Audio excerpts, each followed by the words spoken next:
In the 1990s, when supplies were scarce, our family finally managed to stew a chicken, yet, Mom gave the drumsticks to our neighbor Uncle Vincent's son. When Dad asked about it at the dinner table, she said I had eaten them. I denied it, and Mom scolded me fiercely, calling me a liar. You're the one who ate them. You did. You ate them and still won't admit it. I'll teach you, you little liar. Then, she actually ended up killing me by accident. When I opened my eyes again, I was back at the dinner table, Mom said with an awkward smile. Flora ate the chicken drumstick. This time, I stood up and declared loudly, Dad, I was the one who ate the chicken drumstick. Mom didn't give it to Uncle Vincent at all.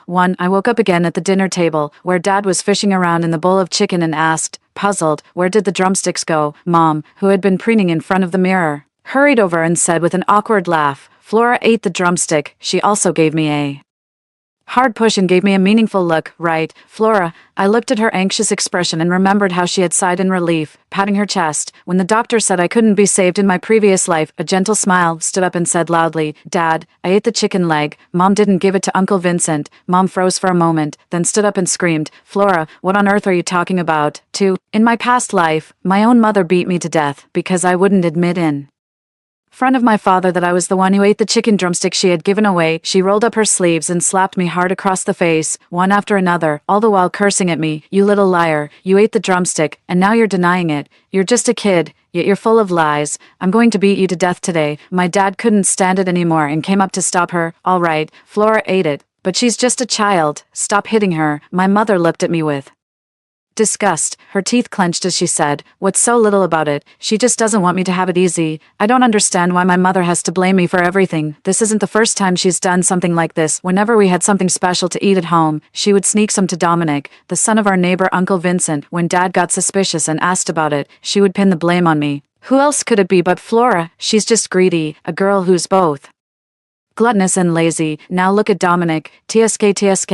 I don't see what's so praiseworthy about Dominic. He doesn't have a mother. He lives with Granny Wang and Uncle Vincent. Every morning when Granny Wang gets up early to cook, he's still asleep. Not like me, who has to get up early to cook for the family. He often complains there's no meat in the food, then just flips the table over in a rage, yelling and screaming for Granny Wang to get out. But Mom just adores him. She even says that's what being manly is all about. All boys are like that, she says. Then she turns and looks at me with disdain. Boys grow tall and are the backbone of the family. What's the use of feeding a girl? She'll just be a thankless wretch raised for someone else's family in the future. Every time Dad hears such remarks, he gets angry with her. I didn't want my parents to argue, so I quietly covered up for Mom 3, but this time, it was a chicken drumstick I only got to eat once a year. I was absolutely craving it, so when Mom said I was the one who ate it, I didn't cover for her like I used to. I just wanted to eat a chicken drumstick. Mom flew into a rage because of it. She slapped me over and over. Even when Dad tried to calm her down, she accused me of not wanting her to have any peace. A wave of resentment welled up inside me,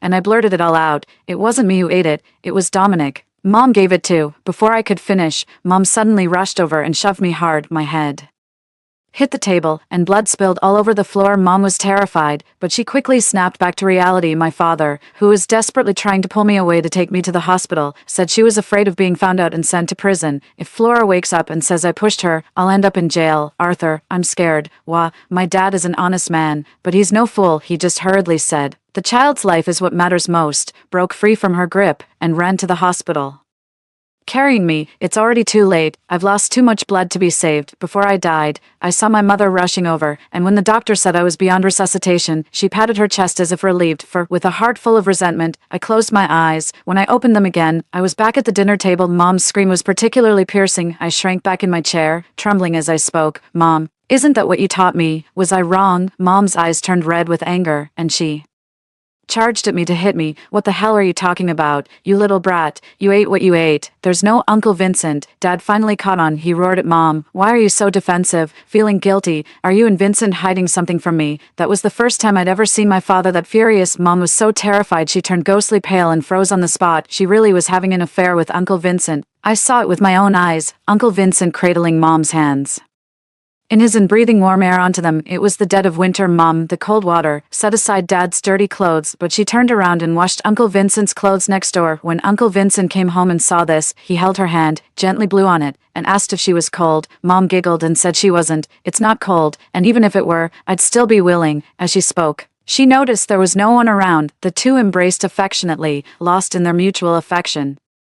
Thinking of this, I let out a cold laugh. She just doesn't know what's good for her. She's throwing away a perfectly good life, rushing headlong into misery. Then I'll let her have her way. 5. Mom's silence only fueled Dad's anger, leading him to believe she had cheated. He stormed over and slapped her. Mom's mouth bled from the corner where she was hit. Coming to her senses, she quickly grabbed Dad's sleeve and played the victim. It's all Flora's lies. I didn't cheat. That wretched woman is just making it all up. Arthur, all these years, whether we were poor or exhausted, did I ever complain once? How can you not believe me? Looking at Mother's aggrieved expression, Father's raised hand hovered in the air, his chest heaving. For one, he didn't have solid proof, and for another, he truly loved my mother. In other families, the wives would go out to work and earn a living alongside their husbands. My father, out of concern for my mother's frail health, only let her stay home to do the laundry and cooking, yet my mother never seemed to appreciate his kindness.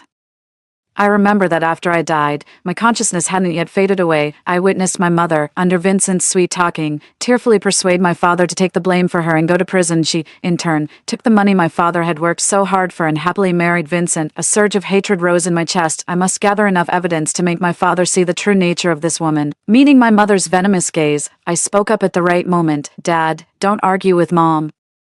It'll delay her scheduled time with Uncle Vincent to throw trash under the big pagoda tree. The room fell instantly silent. In the next second, Dad grabbed a knife from the kitchen and rushed out, ignoring Mom's piercing screams. Seeing she couldn't stop Dad, Mom rushed over and slapped me hard, her voice filled with anguish. Flora, you bitch, you did this on purpose, didn't you? You just don't want me to be happy. I should never have given birth to you. 6. As soon as Mom finished speaking, she rushed out the door in a hurry, ignoring the burning pain in my cheek. I followed closely behind, running all the way to the base of the big pagoda tree. Sure enough, Dad was already scuffling with Uncle Vincent, who had been waiting there. A crowd of onlookers had already gathered all around. With a shriek, my mother pushed through the crowd and forced her way in. Screams and curses could be heard intermittently from within. For a moment, the scene descended into utter chaos. I was standing outside the crowd, unable to get in, anxiously wondering what was happening inside when Dominic suddenly appeared by my side. He yanked my hair from behind, cursing under his breath. You little bastard, how dare your dad fight with my dad? My grandma said you're a little slut, and your dad is a dirty turtle, a green cuckold. My scalp hurt from the force of his pull. I remember in my past life, every time my mom brought him food, he would deliberately and smugly say loudly, Auntie, you're so good.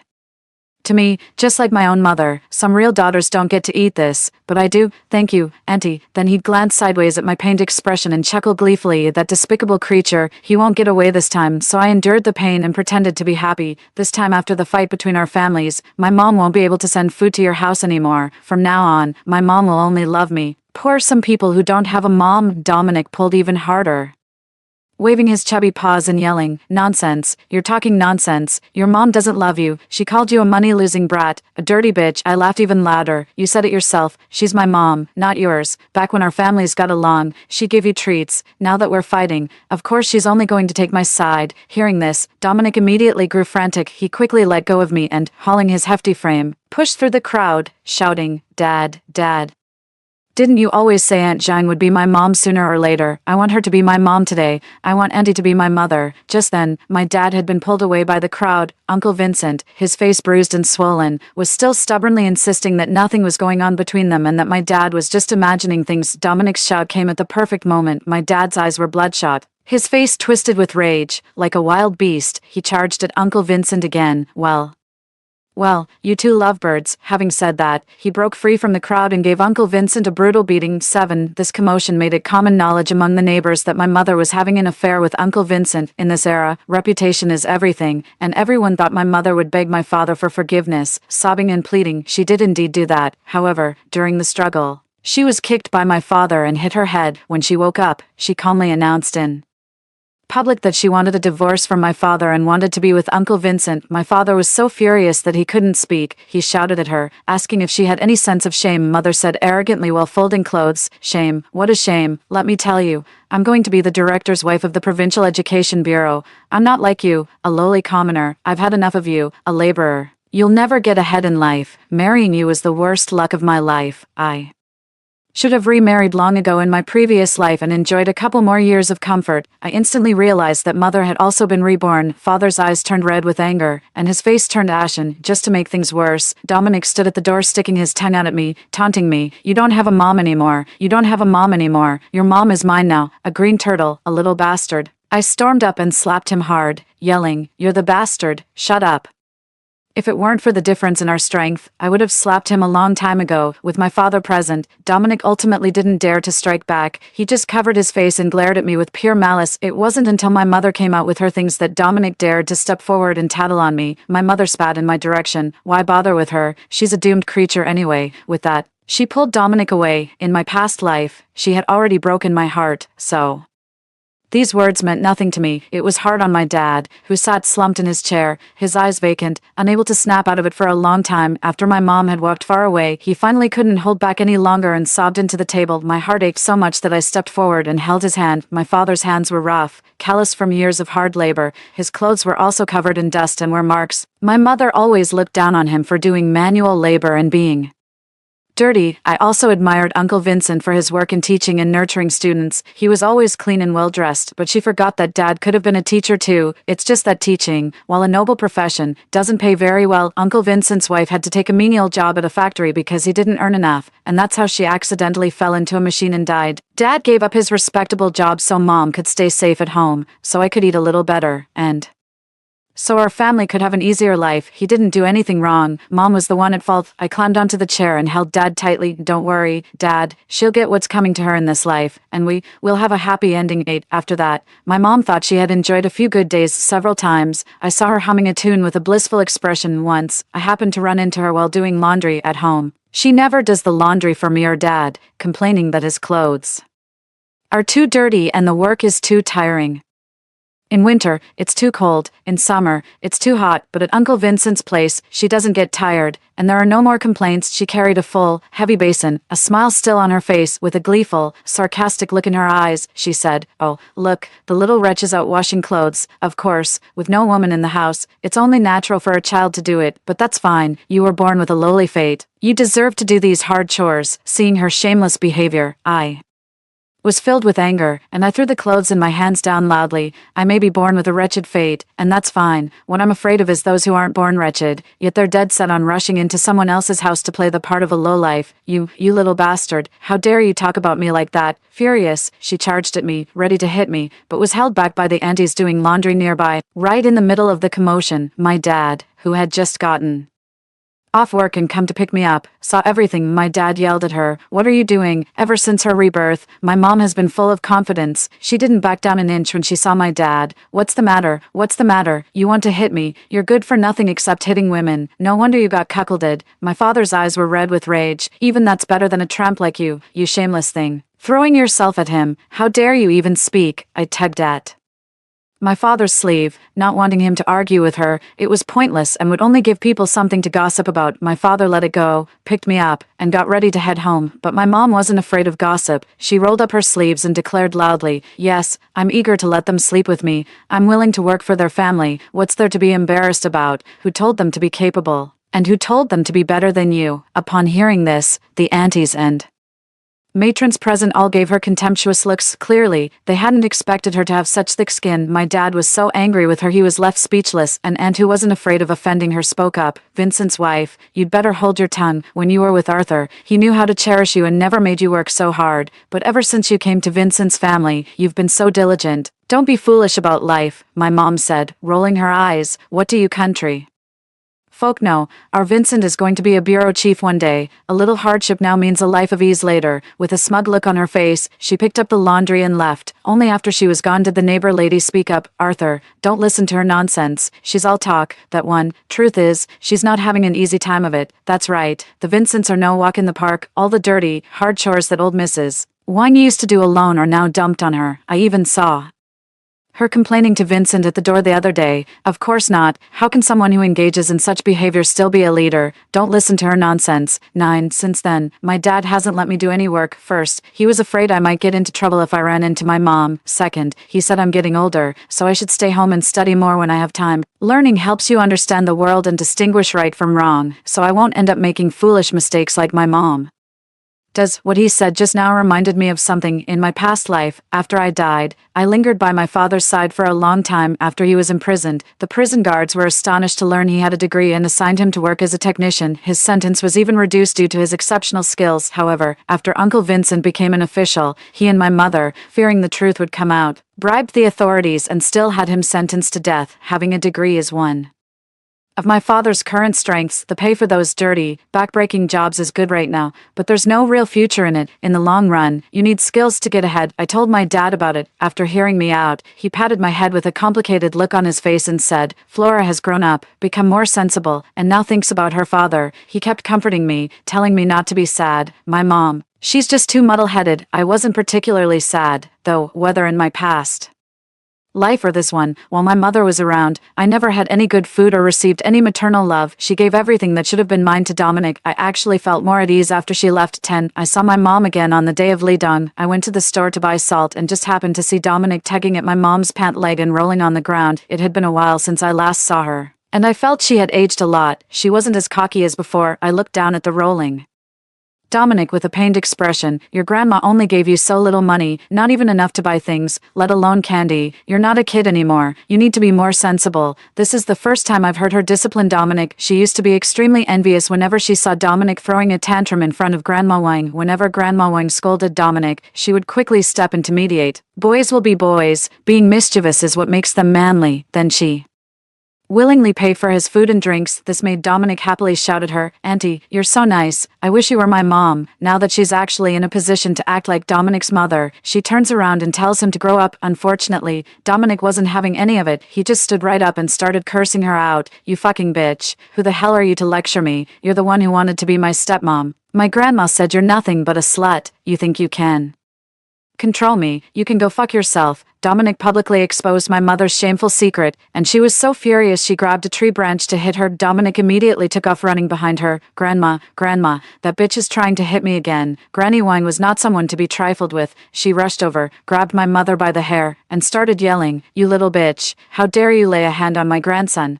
Who do you think you are? You're just a worn-out slut nobody once. My Vincent taking you in was a favor, and you have the nerve to push your luck. I'll teach you a lesson you won't forget. With that, she landed several sharp slaps across her face. My mother cried out in pain, begging for mercy and insisting she truly had no money. Granny Wang jumped up in a fury. No money? If you're so broke, why did you put on such a generous act before? You had money to buy food for Dominic before coming to my house, but now you're suddenly penniless, you scheming bitch. You'll stop at nothing to marry my son. Shameless whore. My mother was left speechless by her tirade, reduced to nothing but pained cries. I made my way home through the crowd of onlookers, feeling utterly vindicated. 11. As soon as I arrived home, I ran into my dad, who was accompanied by a poised woman in a coat. I quickly ran over and greeted her. Hello, Auntie. The woman confidently introduced herself, saying her surname was Lee and that she was my dad's supervisor at work. She then handed me a prepared orange. I took it, noticing my dad standing awkwardly to the side. It suddenly dawned on me that this auntie might have some kind of personal connection with my dad. My dad is honest and a bit reserved, while the auntie seems quite strong-willed. They'd actually complement each other well. What's more, she's a leader in my dad's workplace. If things worked out between them, it would be nice for him to have someone thoughtful and caring by his side. Thinking this, I quickly invited her to stay for dumplings. My dad, though a bit awkward, also stammered out an invitation for her to join us. Aunt Lee nodded and smiled in agreement. After getting home, my dad was busy making dumplings. While Aunt Lee chatted with me, she said she was a few years older than my dad and had never married due to work commitments. Although we had worked in the same factory before, we had different jobs and had never interacted. My dad had switched to a technical role and was working under her department, which is how they first got to know each other. Aunt Lee thought my dad was a good man, quiet, but very meticulous in his work. As she spoke, she glanced in my dad's direction, a hint of tenderness in her eyes. Throughout the meal, Aunt Lee was neither reserved nor trying too hard to please anyone. It was a very comfortable feeling. A warm feeling also swept through my heart. My dad is a great person, and he deserves better. I had a really great time during this meal. Although my dad kept his head down, I could tell he was constantly paying attention to Auntie's situation. After finishing the dumplings, we went to the door to see Auntie off and ran into my mom, who was heading out for some unknown reason. She looked utterly exhausted, but her eyes widened in an instant when she saw Aunt Lee, and she started jumping around again. Oh my, you look so well dressed, but you're actually quite dim-witted, and yet, you're so eager to marry. Marrying such a penniless loser means not only having to pay for everything, but also becoming a stepmother, taking care of this little brat. What were you thinking? My dad didn't want to argue with her, especially in front of Aunt Lee, but when she called me a little brat, my dad couldn't hold back and was about to charge at her. Aunt Lee suddenly spoke up. So you're the one who ran off with that deadbeat, couldn't wait to play stepmom to his little brat. I've heard all about you, and seeing you today, the rumors don't do you justice. My mother hadn't expected Aunt Lee to be so sharp-tongued And she immediately took offense. So what if I left him? So what? Our Vincent is going to be a bureau chief one day. People move up in the world. Is it wrong for me to choose a better man? Don't think everyone has your lousy taste. Sticking with him, you'd never amount to anything. Antley gave a faint smile. Promoted to bureau chief. Someone with questionable personal conduct is guilty of disciplinary violations. You're lucky you're not being arrested, let alone being made a bureau chief. My mother probably sensed that Antley was no ordinary person, and a flicker of panic was evident in her eyes. Just then, the sound of Granny Wang's grumbling voice, calling her to get back to work, could be heard, quickly slinked away. 12. From that day on, I didn't run into the Wang family or my mother for a long time without me needing to ask. As soon as I stepped out, a nosy neighbor would come over and whisper to me, "Flora, you have no idea how rough things have been for your mom lately." I tossed the trash in my hand and just smiled without saying a word. The son of another auntie teaches at the same school as Uncle Vincent. Seeing that I wasn't speaking, she chimed in. It must have been tough. My son told me that Wang's kid had the principal position practically secured, but then, somehow the higher-ups heard about his questionable personal conduct. The whole thing fell through. Exactly. The Wangs have been holed up at home, not showing their faces lately. Vincent hasn't been home for days. Mrs. Wang is so furious she's been beating that loose woman at home all day. It's karma. The Arthur family is such a decent bunch, and Flora was so well behaved, she just had to get involved with that, rushing to be someone's mother. But Mrs. Wang isn't one to be messed with. Exactly. The Vincent family is getting what they deserve. Ever since they took in that woman, they haven't had a single peaceful day. They had it coming. I didn't say a word, seizing the moment. While they were deep in their heated discussion, I turned and went home. No matter how much my mother suffers, it's nothing less than she deserves. Behind me, the neighbor lady was still talking. That child hasn't been much for talking since that whole incident. Exactly. Imagine the impact on a child, having a mother with no shame. Just a few days after the neighbor told me about it, I actually ran into Uncle Vincent on the street. He was walking home, arm in arm with my mom, all lovey-dovey. He didn't look like his career had suffered in the slightest. Everyone rolled their eyes at them, saying they were shameless to do that in broad daylight. My mom smirked and said loudly, "Jealousy, you're just jealous of me. Just wait. When my Arthur becomes a leader, I won't let any of you off easily." 13. Soon after, someone saw Uncle Vincent heading into town with a bunch of packages. Everyone secretly speculated that he must have been delivering gifts. This might actually be happening unexpectedly.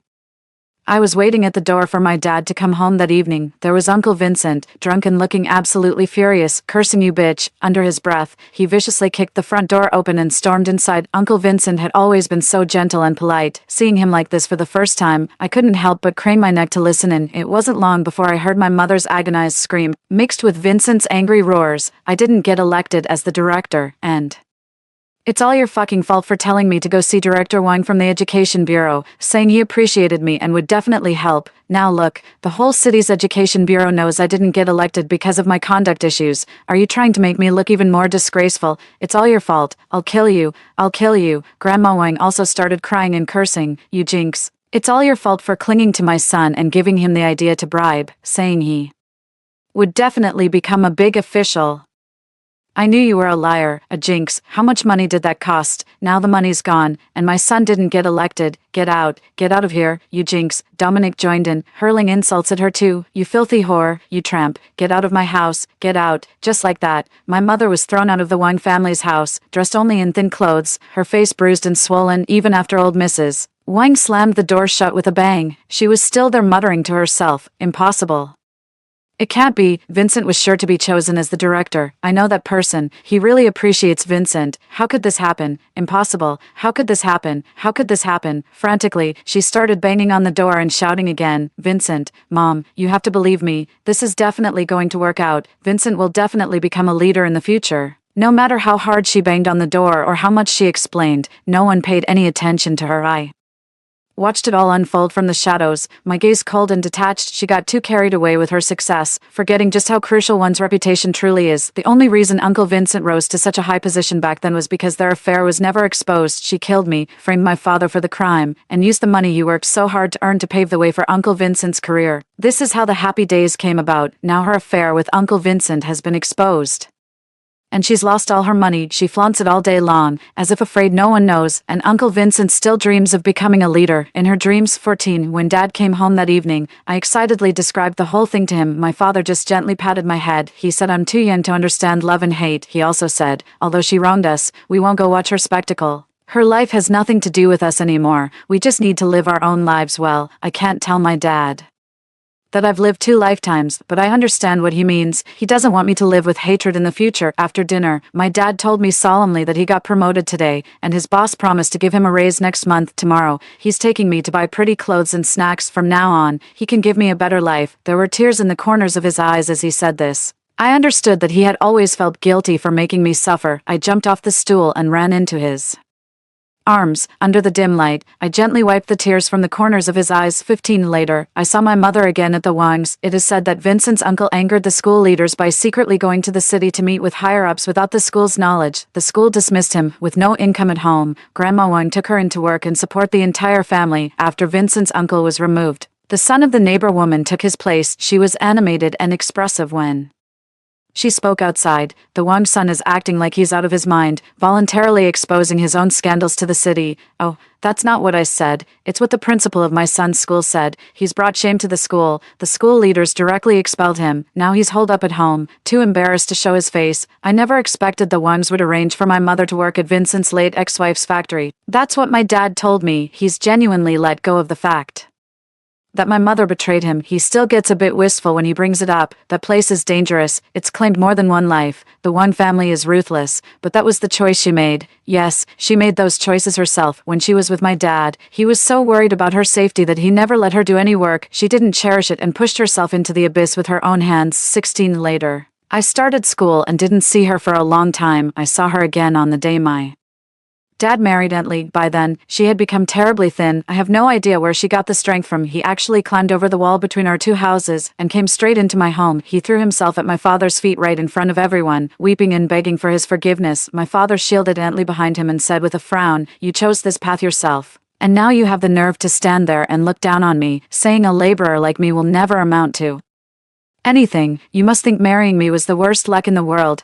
What? Are you regretting it now that you didn't get to be the police chief's wife?" My mother, sobbing, rushed forward and grabbed at the hem of his trousers, her face streaked with tears and snot. "I regret it, Arthur. I truly do. I shouldn't have cheated. I shouldn't have thrown away a good life. I went with that bastard, and he's not human. He hit me. He wouldn't let me eat. I've changed. I really have changed. Please give me another chance." After my dad got together with Auntie Lee, he certainly found his tongue. He directly started mocking. "People strive for higher places. Water flows downhill. Why would I give up being the husband of a high-ranking leader to take you, a cast-off shoe? Marrying you is the worst luck I've had in 8 lifetimes. Let me tell you, get out of here right now, or I'll call Vincent." My mom trembles at the mere mention of Vincent's name. Seeing no hope, she quickly got up and left. After she left, my dad put his arm around Aunt Lee's shoulder and laughed. "How about that? I did a good job, didn't I?" Aunt Lee, usually so serious, blushed slightly and praised, "Your eloquence is really getting better and better." 16. After my dad married Aunt Lee, he took me to a big house in the city. Aunt Lee said the educational resources in the city are good. She wanted me to go to a better school. One day when I was on my way to school, Aunt Lee hurried over to pick me up. Her expression was unusually anxious. As I watched her face, I spoke softly. "Your mother has committed murder." With Aunt Lee's help, I managed to meet with the police officer handling the case. From the statements, I learned the full story of what happened. The news about my mother going to see him on my father's wedding day still found its way to Uncle Vincent, thanks to that busybody, but his body had long been ravaged by alcohol. A few hits wouldn't have hurt her that much, but Dominic has grown up spoiled rotten and lawless since childhood, and now he's gone down a bad path. All he does is drink and get into fights and cause trouble. When he found out about it, he beat my mother. He hit her even harder than Uncle Vincent did. He almost beat her to death. In the time that followed, my mother lived a life of utter torment under Dominic's thumb. Every time she tried to run, she was caught and dragged back. Finally, pushed beyond her limit, she waited until Granny Wang wasn't looking and slipped rat poison into the cooking pot, according to the police. After the Wang family was incapacitated, she then proceeded to stab each of them over a dozen more times. The scene was extremely brutal. Even seasoned detectives with over a decade of experience couldn't bear to look. She killed someone but didn't flee. Instead, she voluntarily reported herself to the police. She knew she was going to die for sure, and her only request was to see me one last time. 17. On the day I went to see her, my father was worried and wanted to come in with me. Auntie Lee stopped him, giving me a nod. She believed I could handle it. When I saw my mother, I almost didn't recognize her. She was skin and bones, but her eyes were sharp. The moment she saw me, she couldn't wait to ask me, "Have you also been reborn?" I didn't hesitate either, just nodded directly. She laughed, and it grew increasingly louder. No wonder. It was you who exposed our affair. And it was you who sabotaged Vincent's attempt to bribe the Education Bureau, wasn't it? I still nodded. The leader at the Education Bureau did initially appreciate Uncle Vincent's talent. If Aunt Lee's parents weren't such big shots in the city, if I hadn't asked Auntie Lee to write that letter to the Education Bureau about my mom and Uncle Vincent, then the Bureau's leadership might have genuinely considered the carefully chosen gifts my mom prepared, knowing his tastes from a past life, and his own admiration for Uncle Vincent, and helped Uncle Vincent get promoted to the director position, and there would have been nothing I could do about it, but fate often works like this. The first time I saw Aunt Lee, I felt a sense of familiarity. If I'm not mistaken, she should be the daughter of the judge who said what a pity when my father was sentenced in his previous life. They both have such serious and sharp faces, and each has a small mole at the corner of their eyes, but they were also so kind-hearted. My father and I were just lucky, while Uncle Vincent and my mother got what they deserved for all the bad things they did. 18, just before visiting hours were over, she suddenly asked me, "Aren't you curious about how I was reborn?" I stopped in my tracks and turned to look at her. Her expression was quite intriguing. "I was killed by Dominic. I spoiled him rotten since he was a child, the slightest thing not going his way, and he would resort to hitting and cursing. As he grew up, he became utterly lawless. Then one day, he demanded money from me. I refused, and he shoved me down the stairs to my death. When his grandmother tried to stop him, he threw her down as well. After I returned, I kept trying to correct his ways, but his grandmother wouldn't allow it. Looking back now, it's so tragic. I was more willing to try and reform someone with a rotten core from childhood than to care for my own flesh and blood, my own daughter." She looked at me, her eyes brimming with tears. "Flora, can you ever forgive your mother?" Seeing that I remained silent, she spoke again with urgency. "I was also thinking about your future. Dominic is a boy, and you two grew up together. I thought it would be good to be nice to him, so you'd have someone to rely on when you grow up. I didn't expect." "Flora, I was wrong. Mom really knows she was wrong." I frowned, a complex feeling welling up inside me. To my surprise, she immediately picked up on this unusual emotion. In a flash, she broke free from the guard and lunged at me with lightning speed. "Flora, die." In that instant, it was as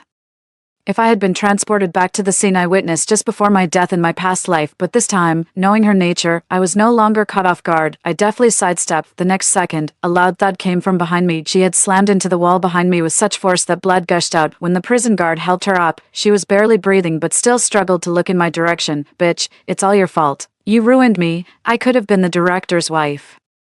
I still had a chance. It's you. You should have died long ago. Why don't you just die? If you were dead, I wouldn't be like this now." Having finished speaking, she vomited a large mouthful of blood and took her last breath unwillingly. 19. I heard that hearing is the last sense to go. Ignoring everyone's attempts to stop me, I walked up and whispered in her ear, "Mom, if it were possible, I wish you could live forever. Otherwise, how would you get to see the happy life Dad and I are living? The life you always looked down on, but now that you're gone, I don't feel that sense of satisfaction anymore." "Oh, right. Do you believe in karma? Since you love your uncle so much, I'll bury you next to him when you're gone, so you can all be together as a family. How about that? You killed their whole family. If there is a hell, do you think they'll seek revenge on you?" My mother. With that, I got up and left. I'm not sure if it's just my imagination. As I turned around, I saw her body jerk suddenly.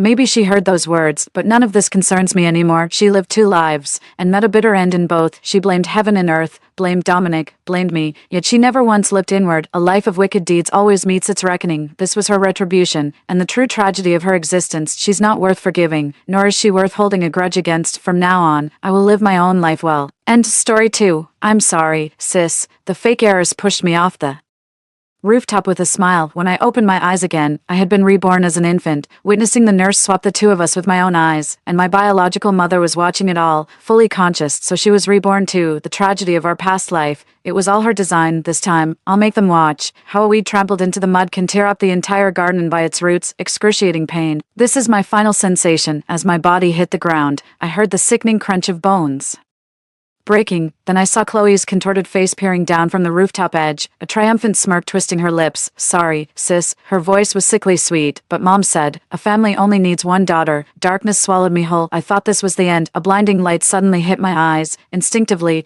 I tried to raise my hand to shield them, only to find my arms small and weak, swaddled in soft infant blankets. 1. Bed 7. Patient Monica's daughter. 3. 4 kilograms. A healthy baby girl.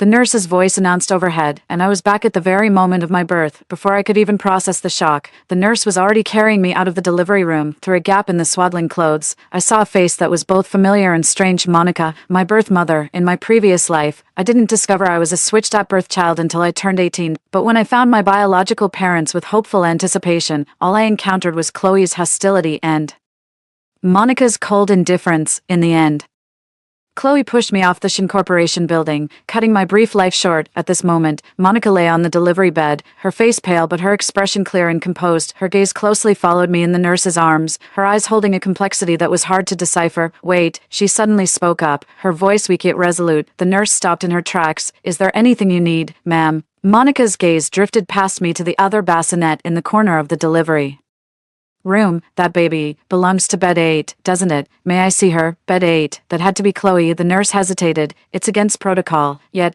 I just want to look," Monica said with a weary smile. "My husband always dreamed of having twin daughters." The nurse finally relented, placing Chloe and me side by side in front of Monica. I strained to make a sound, to get someone's attention, but my newborn limitations left me with only a faint whimper. Monica's gaze shifted between the two infants.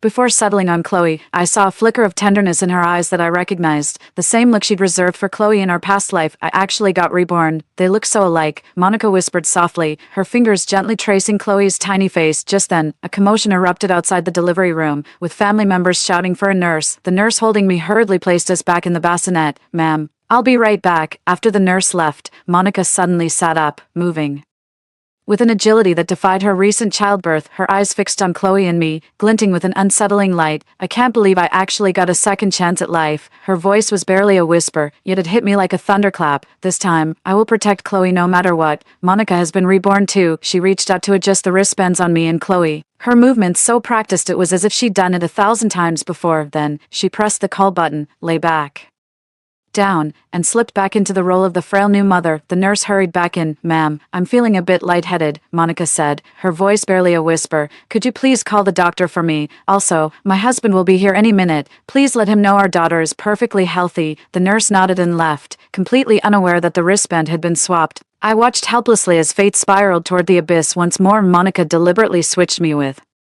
Chloe too. Even with a second chance at life, she still chose Chloe. Moments later, a nurse carried Chloe over to Monica. "Ma'am, this is your daughter." Meanwhile, another nurse picked me up and brought me to the woman in bed 8, an ordinary-looking woman with a weary face. "Congratulations, ma'am, you have a healthy baby girl." As the delivery room door closed before my eyes, the last thing I saw was Monica's contented smile as she held Chloe. My birth mother abandoned me all over again. I grew up in that impoverished and hopeless environment in my previous life. At 10 years old, I huddled inside a cramped wardrobe, greedily reading old magazines salvaged from the trash by the sliver of light seeping through the door crack. My adoptive father was on another drunken rampage in the living room, the shattering of glass bottles against the wall and my adoptive mother Mabel's screams intertwined, forming the most familiar soundtrack of my childhood. "Worthless girl, can't even bear a son." My heart sank like a stone. Gordon's roar made the wardrobe door tremble slightly. Instinctively, I hugged my knees tighter, trying to make myself as small as possible. The pain of being pushed down the stairs in my past life still haunts my nightmares,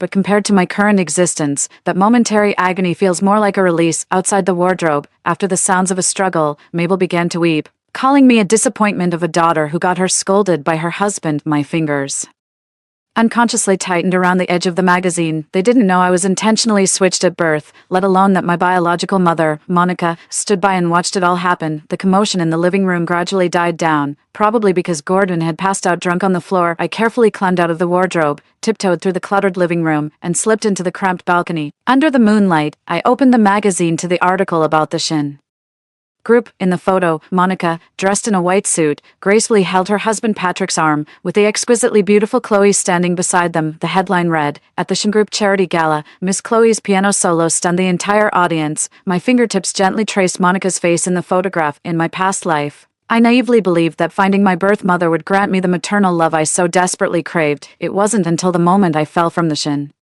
Corporation building that I understood. Blood ties cannot buy love. "Looking at your precious magazine again." Mabel's voice suddenly came from behind me. I quickly stuffed the magazine under my clothes, but it was too late. She grabbed my hair, her breath reeking of alcohol as she leaned in close. "You little brat, always daydreaming." With her other hand, she roughly pulled out the magazine. "What is this? Ha! Stealing money again to buy this useless junk." "I didn't steal any money. I found it." At the dump, I struggled to explain, my scalp burning with a tearing pain. How dare you talk back? Mabel raised her hand, and I instinctively shut my eyes, but the expected slap never came. I opened my eyes to see Gordon swaying in the doorway. That's enough. We still need her to cook tomorrow. Who's gonna serve me if you break her? Mabel reluctantly let go, but not before delivering a sharp kick to my stomach. No breakfast for you tomorrow morning. I curled up on the balcony, waiting until their snores filled the air before daring to gently massage my aching abdomen. Under the moonlight, I opened the torn magazine and carefully pieced Monica's photograph back together. Why? I silently asked the elegant woman in the photograph. If I've been given a second chance at life, why are you treating me this way again? No one answered. Only the bright lights of the upscale residential area in the distance remained. Like another world mocking my naivety, early the next morning, I got out of bed, prepared breakfast while enduring my hunger, and then quietly left the house with my worn-out backpack. My blood ran cold. School was my only refuge, even though the classmates there often picked on me for being poor. Look, it's Trash Girl. A group of boys surrounded me as soon as I entered the school gate. What treasures did you pick up today? I lowered my head and quickened my pace, but the ringleader grabbed my backpack. Everyone look, Trash Girl's backpack is stitched from rags.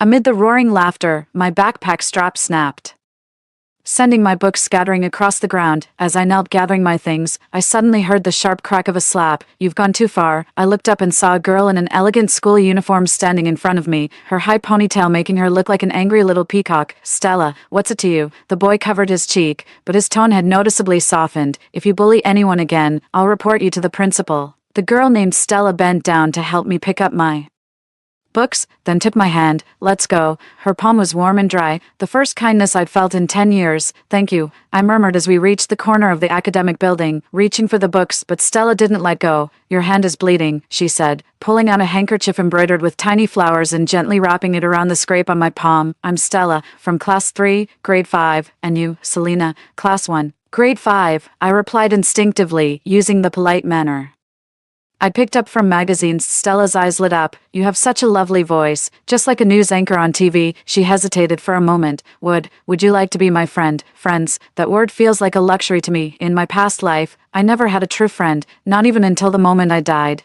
I'm poor, I said honestly. I probably don't deserve to be your friend. Stella chuckled. My dad always says real friends don't care about things like that. She lowered her voice conspiratorially. Actually, my family used to be poor too. We only transferred here last year after Dad struck gold in his business. Nobody else knows. 3, and just like that, I made my first friend in this new life. After school, Stella insisted on walking me home. When we reached the entrance to the slum, her eyes widened in surprise. You live here? I nodded, already bracing myself for the look of disgust she'd give me. Just like all the other classmates, but Stella just bit her lip and said, see you tomorrow. Watching her walk away, I turned and headed toward the dilapidated apartment building I called home, but as I turned the corner, the sight of a familiar black car made my blood run cold. It was the Shin family's vehicle. The window was half open, revealing Monica's delicate profile. She was staring intently in the direction Stella had gone, a thoughtful smile playing on her lips. I ducked behind the wall, my heart hammering in my chest. What is she doing here? Is she watching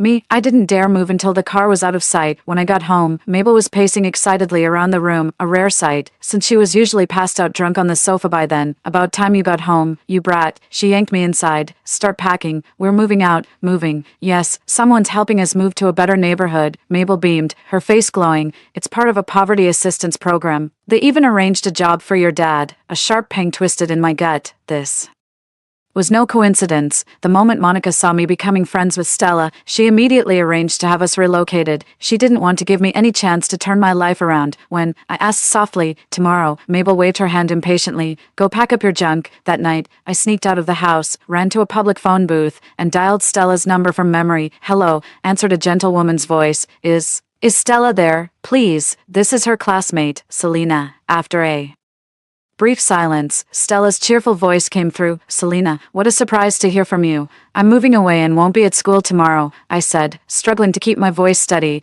Thank you for helping me today. You're the first real friend I've ever had. Wait, where are you moving? Maybe we could. I don't know. I couldn't, but I promise I'll come back for you. Wait for me. I stood frozen in the biting wind long after hanging up. Monica wanted to sever every last shred of my hope, but I wouldn't let her win. In this lifetime, I'll remember every soul who showed me kindness, and make everyone who wronged me pay the price. The next day, we moved to a neighborhood on the opposite side of the city. It was a slight improvement over the old slums, but still run down. Gordon reported to his new workplace and came back beaming. My salary doubled, then I transferred to a new school, which turned out to be even worse than the last one. The teachers here were just going through the motions, and the students formed cliques. I endured it quietly while seizing every opportunity to learn. The school library became my sanctuary, though its collection was limited. I devoured every book I could get my hands on at night. After the Gordons had fallen asleep, I'd secretly practice the etiquette and dance moves I'd learned from books. 3 months passed like this. One day after school, I spotted that black car at the school gate. This time, the rear window was fully lowered, and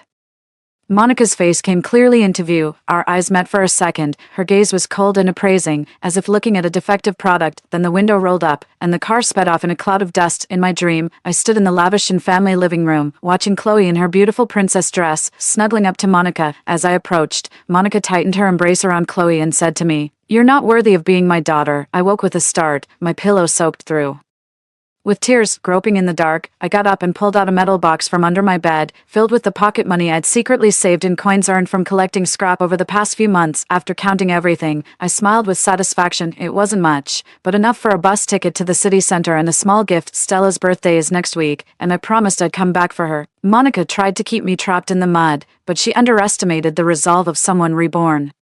I'm only 10 years old, with plenty of time to grow, and when I'm strong enough, I'll make sure everyone knows Selena is no helpless lamb. Outside the window, the cold moonlight fell on my tin box, where coins reflected a faint but steady glow. 5 years later, I stood before the gates of St. John's Academy just as I'd dreamed, clutching the faded strap of my backpack. A 15-year-old body housed a soul that had once lived to 25, yet it couldn't suppress the trembling in its fingertips.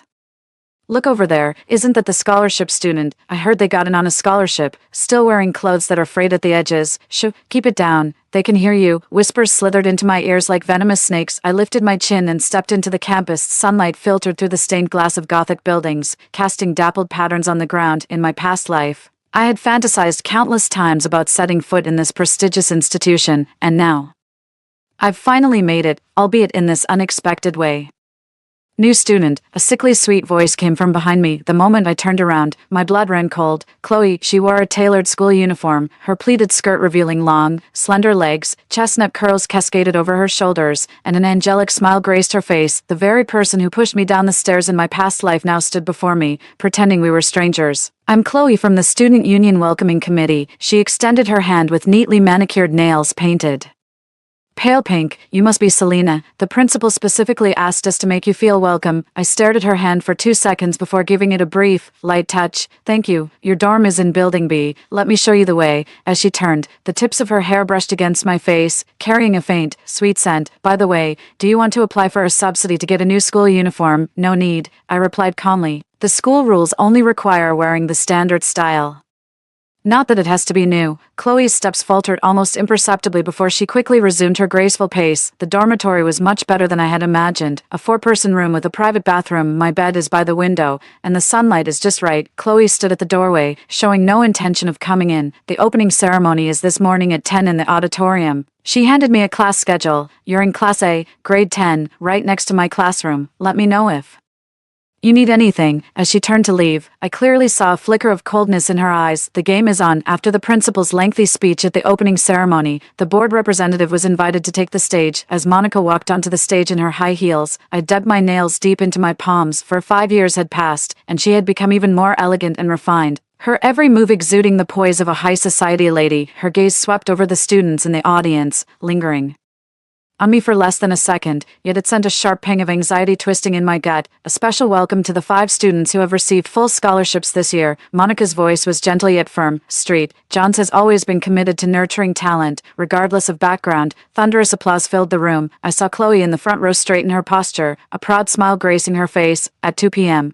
all new students are requested to collect their course materials at the laboratory building. Monica concluded. 3 outstanding students among them will receive overseas exchange opportunities, specially sponsored by the Shin Group. After the meeting, Chloe immediately stopped me. "Selena, the laboratory building is on the east side of campus and a bit tricky to find. I'll wait for you by the fountain at 2 and take you there." I nodded, looking at her insincere smile. My memories from a past life told me the laboratory building was clearly on the west side at 1:55 p.m., I stood in front of the laboratory building in the West Campus, spotted Chloe waiting by the distant fountain, and walked straight in. By 2:10 p.m., when I came out after collecting my materials, Chloe came rushing over, completely out of breath. "Why did you go in by yourself?" Her face was flushed from running. "I've been waiting for you for half an hour." "Really?" I feigned surprise. But the map on the bulletin board showed the lab building was in the West Zone. Chloe's expression twisted for a moment before quickly smoothing over. "The student union must have put up the wrong notice. My apologies." "No worries," I said with a smile. "I wasn't late anyway." Round one goes to me. The days that followed felt like a tango with undercurrents swirling beneath the surface. Chloe's mischief knew no bounds. My locker suddenly wouldn't open, my homework notebook mysteriously vanished, and during PE class,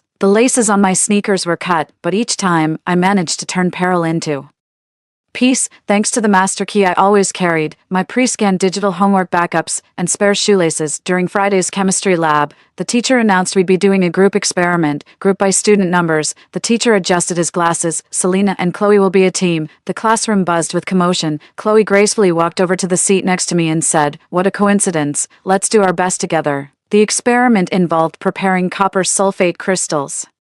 Chloe volunteered to record the data, while I was in charge of the hands-on work. As I focused on heating the solution, I caught her out of the corner of my eye secretly altering the numbers in the record book. "Chloe," I said abruptly, "could you pass me the beaker?" As she instinctively reached out, I seized the moment to retrieve my phone from under the lab bench. The screen displayed live footage of her tampering with the data. Her face instantly went pale.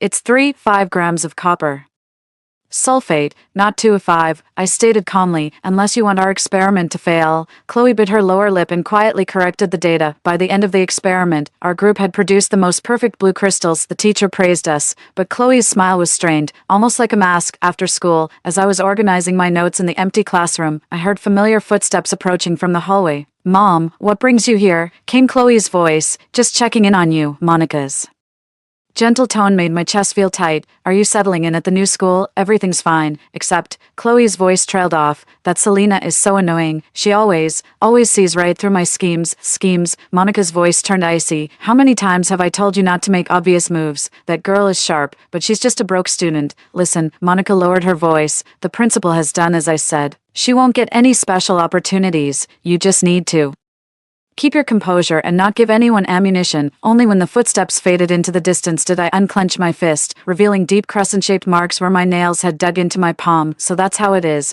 Monica had even blocked my path after winning the scholarship. A month later, the school announced its annual talent show, with the grand prize being an all-expenses-paid trip to Paris sponsored by the Shin Foundation. When the sign-up sheets were handed out, Chloe walked right up to my desk in front of everyone.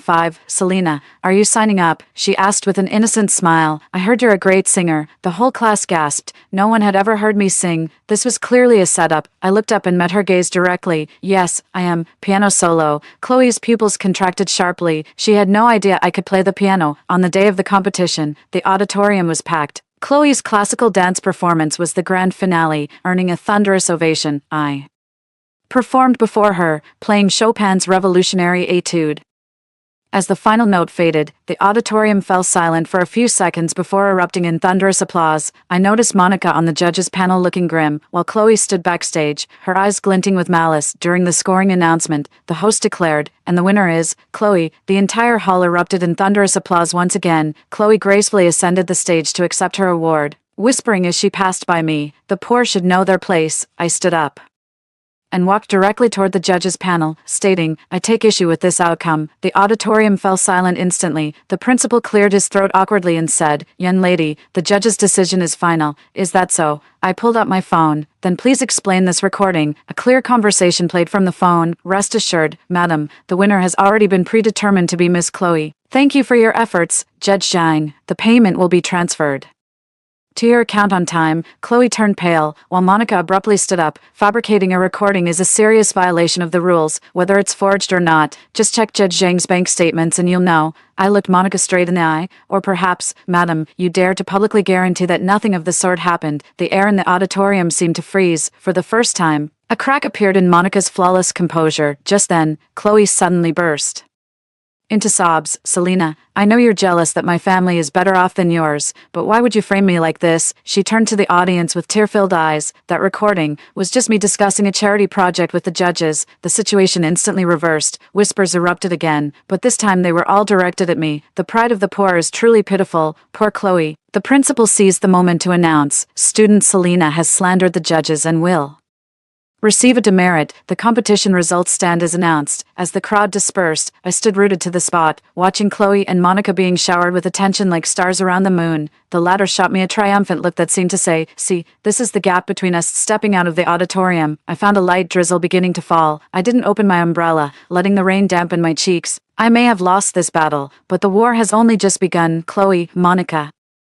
Did you really think this would be enough to break me? In my past life, I clawed my way from the slums to the Shin family's doorstep. In this life, I'll make you watch as I take everything you hold dear. Piece by piece, the rain poured down harder, yet a cold smirk tugged at the corner of my lips. After all, the most entertaining part of this game has only just begun. A week after the campus incident, I slipped into the city library under the pretense of attending a tutoring session. The third floor housed bound newspaper volumes from the past 30 years. Need any help? The librarian was a kindly elderly woman. I'd like to look at local newspapers from 20 years ago, especially any coverage about the Shin group. The elderly woman led me to a dust-covered shelf. It's all here, dear. I quickly found what I was looking for, the article about Monica's wedding. In the photo, she looked young and beautiful, her arm linked with a handsome man's. My fingers trembled slightly at this man. My biological father, Patrick, was already gravely ill and on the verge of death when I met him in my previous life. He passed away 3 months later, but what caught my attention was another woman in the corner of the photo. She stood in the shadows, almost cropped out of the frame, yet I recognized those eyes. They were exactly like mine. Who is this person? Please, I asked the administrator, pointing at the blurry figure. The elderly woman put on her reading glasses and peered closer. Oh. That's Wendy, Monica's close friend, I heard later. Well, it's all just old scandals now. My heart raced. Could you tell me more details? I don't know the specifics myself. I just remember Wendy suddenly moved abroad later. Some said it was because of Patrick. The old woman abruptly stopped herself. Children shouldn't pry into such matters. As I left the library, my mind was racing. Wendy, Chloe. This is no coincidence. That night, I devised a risky plan to infiltrate the Shin family villa. Over the weekend, I tailed Chloe on her shopping trip and slipped a pre-prepared tracking device into her shopping bag while she was trying on clothes at a luxury boutique at 8 p.m. My phone's map showed she had returned to the Shin family villa. I changed into black athletic wear, pulled on a baseball cap, and rode my second-hand bicycle to the affluent neighborhood where the Shin family lived. There was a blind spot in the surveillance cameras along the rear wall of the villa, something I had noted during my previous life when I came to claim kinship. Scaling the wall was easier than I'd anticipated. Crouching in the garden shrubs, I watched the activity inside the villa. The first floor was brightly lit, and I could faintly hear the sounds of Monica and Chloe chatting and laughing. Only the room on the far right of the second floor had its light on. That was Monica's study, where in a past life she had refused to acknowledge me. After the lights went out, I used a wire to pick the lock of the study window and slipped inside nimbly. Moonlight streamed in through the floor-to-ceiling window, casting a silvery glow over the room. I went straight to the mahogany desk and tried the drawers. They were locked. 6, but a memory from a past life told me the key was in a hidden compartment of Monica's nightstand. Too risky. I turned my attention to the bookshelf instead and found a hidden compartment behind a row of hardcover books. Inside was a leather-bound journal. The beam of my flashlight fell on the yellowed pages. The most recent entry read, "She's back again, like a recurring nightmare from my past life. That bastard's daughter. Her eyes are the spitting image of her father's. Every time I see them, it turns my stomach. At least Chloe is enrolled at St. John's now. This time, I must make sure she stays far away from Soren." I flipped to the beginning of the diary, and the more I read, the more horrified I became. Today in the delivery room, I was reborn. Heaven has given me a chance to right my wrongs. That child the nurse brought in, Wendy and Patrick's illegitimate daughter. I won't let her tarnish the Shin family name this time. Chloe is 5 years old now, the very picture of my elegance, and that wretched brat. The surveillance photos I had taken show her growing up in the slums, looking like a filthy little rat. She actually got into St. John's, but it doesn't matter. The principal has already accepted my bribe. Chloe will be the only star. My hands began to tremble. Not only has Monica been reborn, but she also knows my every move. What's even more horrifying is that Chloe is actually my biological father's love child with that woman Wendy. Monica, deprived of her husband's affection, projected her twisted emotions onto her rival's daughter. Suddenly, footsteps echoed from downstairs. I quickly put the diary back in its place and hid behind the curtain. The study door swung open, and Monica walked in. She went straight to the bookshelf, took out the diary, flipped to the latest page, and added A few lines. I held my breath, not daring to move until she was out of sight. As I climbed out the window, I accidentally knocked over a flower pot. Who's there? The beam from the security guard's flashlight swept toward me. I quickly scaled the wall to escape, but the barbed wire tore a deep gash in my right leg. I tended to my wounds through the pain after getting home, the diary's contents flooding my mind. Monica, you'd rather raise your rival's daughter and torment your own flesh and blood just to get back at your unfaithful husband. Fine, this time around, I'll make sure you reap what you've sown. That night, I had a dream. My leg injury forced me to take 3 days off. On the day I returned to school, our homeroom teacher announced we had a new student. This is Soren, who just transferred here from the capital. Hearing that name, my pen clattered to the floor. The boyfriend from my past life, the one who ultimately chose to believe Chloe, had appeared 3 years early. Soren stood at the podium, the sunlight casting a golden glow around his tall, straight figure. He gave a brief self-introduction, his gaze sweeping across the classroom and pausing slightly when it landed on me. "Gee, you can sit," the homeroom teacher said while scanning the classroom. "Teacher, there's an empty seat here." Chloe's sweet voice chimed in. There was indeed a vacant spot beside her. Soren nodded politely and walked toward that seat. As he passed by, a familiar scent of sandalwood drifted through the air. During class, I could feel someone's gaze fixed on my back. After class, I quickly packed my books to leave, but was stopped. "Hello, I'm Soren." He stood by my desk with a gentle smile. "Haven't we met somewhere before?" Chloe immediately squeezed through. "Soren, the dean asked me to take you to get your uniform." Soren glanced at her before turning back to me. "What's your name?" "Selena." I looked down to avoid his gaze. "Sorry. I'm in a hurry." I hurried out of the classroom, my heart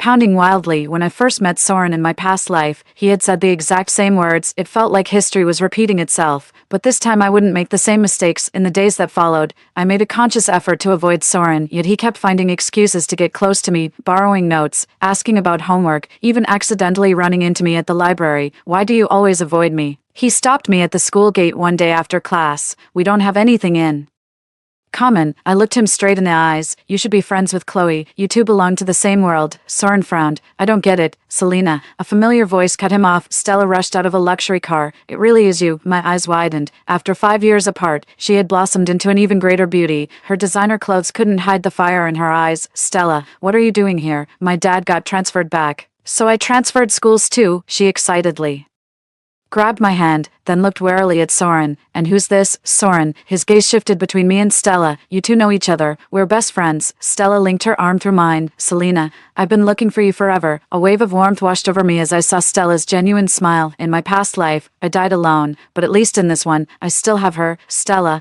Chloe's voice came from behind, filled with clear shock. "You two know each other?" Stella nodded coolly.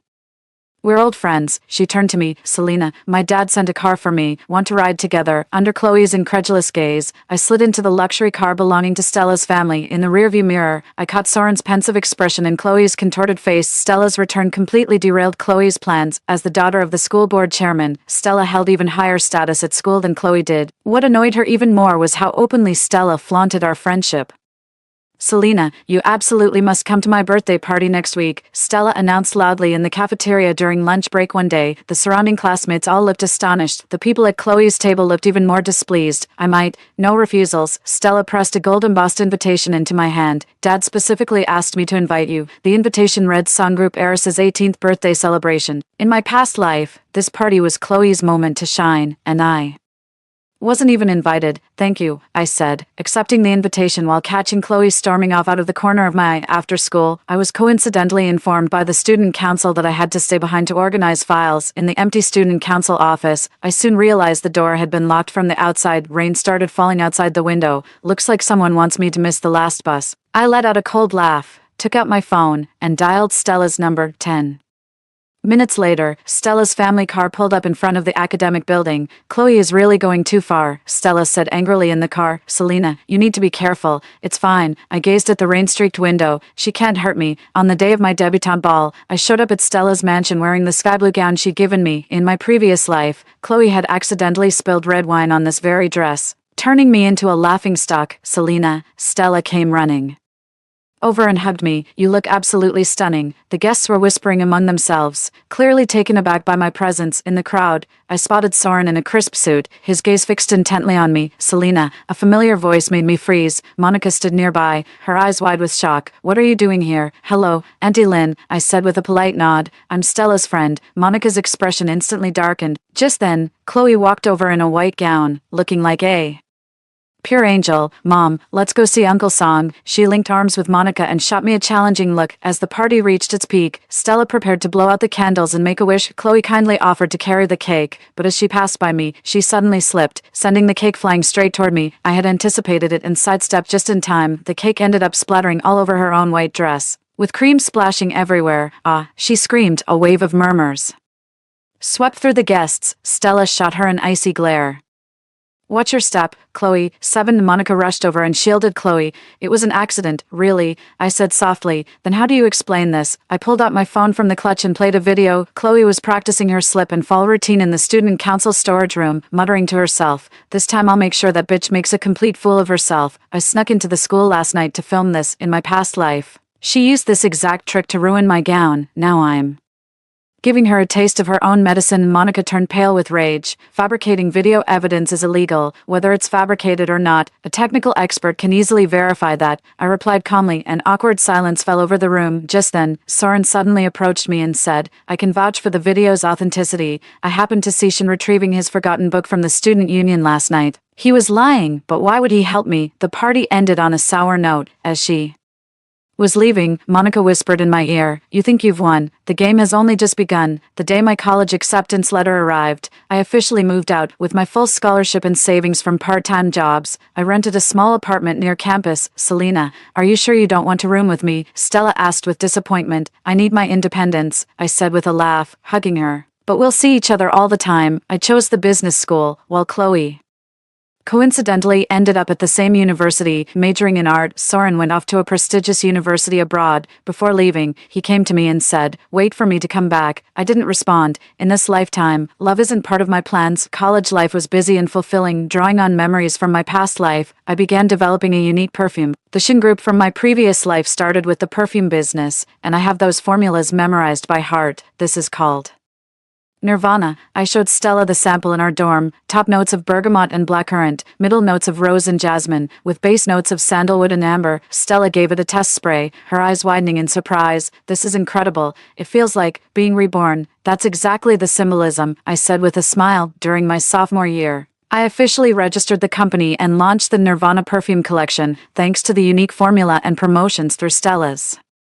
social circle. The product quickly gained popularity. "Selena, look at this." Stella burst into my studio one day, waving a fashion magazine. "Best new fragrance of the year, Nirvana." I took the magazine and saw my brand prominently featured at the top of the list. Just then, my phone rang. It was an unknown number. "Miss Selena, we're from Business Weekly, and we'd like to interview you about." After hanging up, I let out a long sigh of relief. The first step was a success, but the good times didn't last. A month later, a perfume called Rebirth suddenly appeared on the market. Its formula was strikingly similar to Nirvana, yet it was priced at half the cost. "It's a new product launched by the Sue Group," Stella said angrily. "Chloe must have stolen your formula." I calmly examined the sample. "It's not exactly the same. They adjusted the ratios of 2 ingredients. But the core formula is indeed that of Nirvana. Let's sue them." "No rush," I smiled. "I patented it long ago, and I left a little surprise in the formula." 2 weeks later, news broke that the Rebirth perfume caused allergic reactions in multiple users due to its ingredients. The Sue Corporation now faces a class action lawsuit, while my patent attorney promptly sent out a legal notice. "Selena," Chloe cornered me in the hallway after class one day, her eyes blazing with fury. "You set me up." "Set you up?" I raised an eyebrow. "You're the one who stole the formula." "I was merely protecting my intellectual property." "Do you really think you've won?" she whispered, her voice dropping low. "Don't forget, my mother knows everything about you." "Oh," I chuckled softly. "Then why don't you go ask her what really happened in the delivery room the year you were born?" Chloe's face instantly turned deathly pale. She clearly had no idea about the baby swap. Chloe's retaliation was swift and brutal. A week later, I was involved in a freak car accident. The hit-and-run driver fled the scene, leaving me hospitalized with multiple fractures and internal bleeding. The prognosis isn't good. In my groggy state, I heard the doctor say this. For 3 days and 3 nights, I hovered between life and death. No one came to visit me, except Stella. In the early hours of the 4th day, I was finally out of danger, only to hear the sound of a familiar argument outside the hospital room. "Mom, why save her? Wouldn't it be better if she just died?" It was Chloe's voice. "Shut up." Monica's voice was Unusually sharp. If she dies now, how will the media report it? Mysterious death of the Shin Group founder's biological daughter will be suspected. No buts. I've already contacted the best doctors. She has to live, at least, until we gain control of her company. As the footsteps faded away, I struggled to open my eyes and saw Soren sitting by the hospital bed, with heavy dark circles under his eyes. What are you doing here? My voice came out hoarse and raspy. Stella told me. He took my hand. I flew back overnight from abroad. It's not worth it. It is. His gaze was steady. Selena, I've only ever loved you across 2 lifetimes. I stared at him in disbelief. What did you say? I've been reborn too, he said with a bitter smile. In my past life, I made a terrible mistake by believing Chloe's lies. This time, I swear I'll protect you. The information was too overwhelming to process. Soren was also a reborn soul. No wonder he showed up early. No wonder he always helped me. I don't need protection, I finally said, pulling my hand back. Love is a luxury to me, not a necessity. A flicker of pain crossed Soren's eyes, but his gaze quickly steadied with resolve. I understand. I'll wait for you, no matter how long it takes. After being discharged from the hospital, I pretended to have amnesia, claiming I had no memory of the car accident. Monica breathed a sigh of relief and offered faint concern. Chloe remained skeptical, testing the waters with me.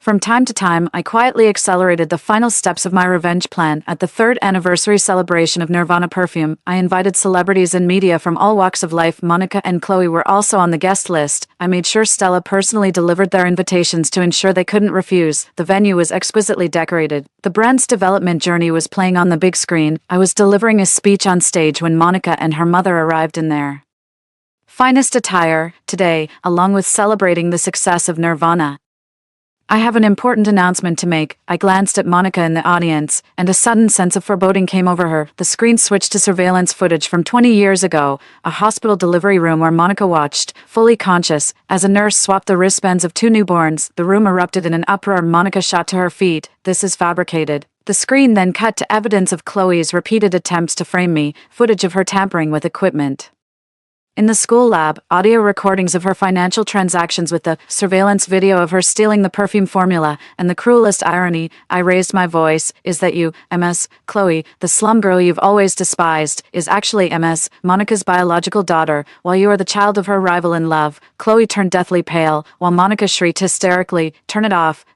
now. The press photographers went into a frenzy, snapping pictures. Wildly, I continued, Mrs. Lynn, after her husband fell for her best friend Wendy, transferred her twisted affection onto her rival's daughter, while subjecting her own flesh and blood to relentless torment. The venue descended into chaos. Monica suddenly rushed onto the stage, grabbed me by the collar, and snarled, you bitch, I should have strangled you when I had the chance. Her deranged outburst was broadcast live. As security dragged her away, she kept screaming, Chloe is my real daughter. That bitch's child doesn't deserve to live. Chloe tried to slip away in the chaos but was stopped by police at the exit. After the press conference, the Shin Group scandal dominated headlines across all major media outlets. Monica had a complete mental breakdown and was admitted to a psychiatric facility. Chloe was sentenced to prison on multiple charges. As for me, sales of the Nirvana perfume increased tenfold. I officially took over the Shin Group and merged its operations with my own company. Congratulations. Soren raised his glass to me at the victory celebration. Thank you. I clinked my glass with his. But this story isn't over yet. I gazed at the night sky outside the window. I need to find Wendy, my birth mother. Soren took my hand. I'll go with you. This time, I didn't say no. 3 years later, I found Wendy in a small town in southern France. She was running a little flower shop and living a quiet life. Selena, she recognized me the moment she saw me. Tears streaming down her face. I've been looking for you for 20 years. It turns out she had been set up by Monica back then. Forced to leave her homeland, she had always believed I was raised by the Shin family, and only learned the truth when she saw the news. Don't you hate me? She asked timidly. Why would I hate you? I embraced this frail woman. You were never the one at fault. I brought Wendy back to my home country and set her up in the room next to mine. She and Stella hit it off immediately, often spending time together arranging flowers and drinking tea. As for Chloe, she attempted suicide in prison and was later diagnosed with borderline personality disorder. Meanwhile, Monica spends her days in the nursing home muttering to herself. Calling out Chloe's name, Soren became my business partner and the closest person in my life, though I still hadn't accepted his feelings. I stopped pushing him away. I have all the patience in the world, he'd often say. One morning, I stood In the penthouse office of Shin Corporation, overlooking the city skyline. In my past life I fell from this very place, but in this life I stand at the pinnacle. My phone rang. It was Stella. Selena, check the news now. I turned on the TV and saw breaking news. Chloe had been driving under the influence while on medical parole when her car crashed into the police station gates. Officers discovered more criminal evidence on her phone. The entire room erupted in uproar. I switched off the television and gazed out at the brilliant sunshine, and my new life is just beginning. Story 2. My sister and I got married at the same time. She married the extremely noble Dragon Prince, while I married a carp spirit from the same clan, who knew the Dragon Prince was incapable of consummating the marriage. My sister remained childless for centuries and was eventually cast out of the Dragon Palace. I gave birth to a batch of little carp,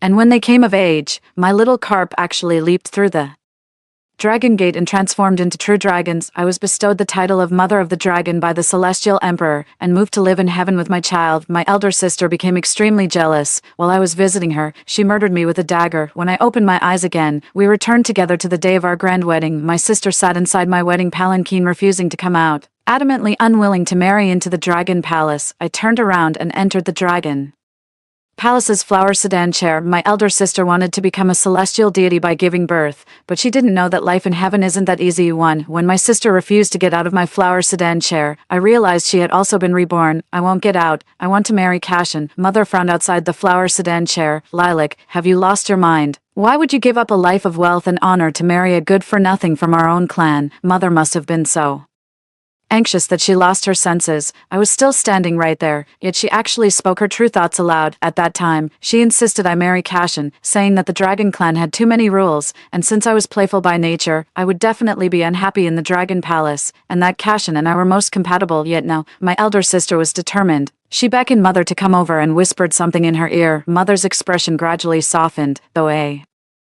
hint of worry still lingered between her brows. Are you sure? My elder sister smirked. Of course I'm sure. The Dragon Prince may look presentable, but I won't marry him and live like a widow. Usually, Mother favored my elder sister more. Seeing that my elder sister insisted, Mother agreed to the matter. She called me aside, saying, Aura, you know Cashin is only related to our family because he once saved your father's life. Now your elder sister is willing to suffer for you when you rise to prominence among the Dragon Clan. Don't forget this favor. My mother didn't even ask whether I agreed. She directly decided that I would marry in my sister's place. However, I had long been accustomed to my mother's unfairness. My sister and I are identical twins. On the day I was born, strange signs appeared in the sky, and the seas trembled. A passing immortal was startled and came down to investigate. He said that both my sister and I carried the aura of dragons, and a child born to us might one day transform into a dragon.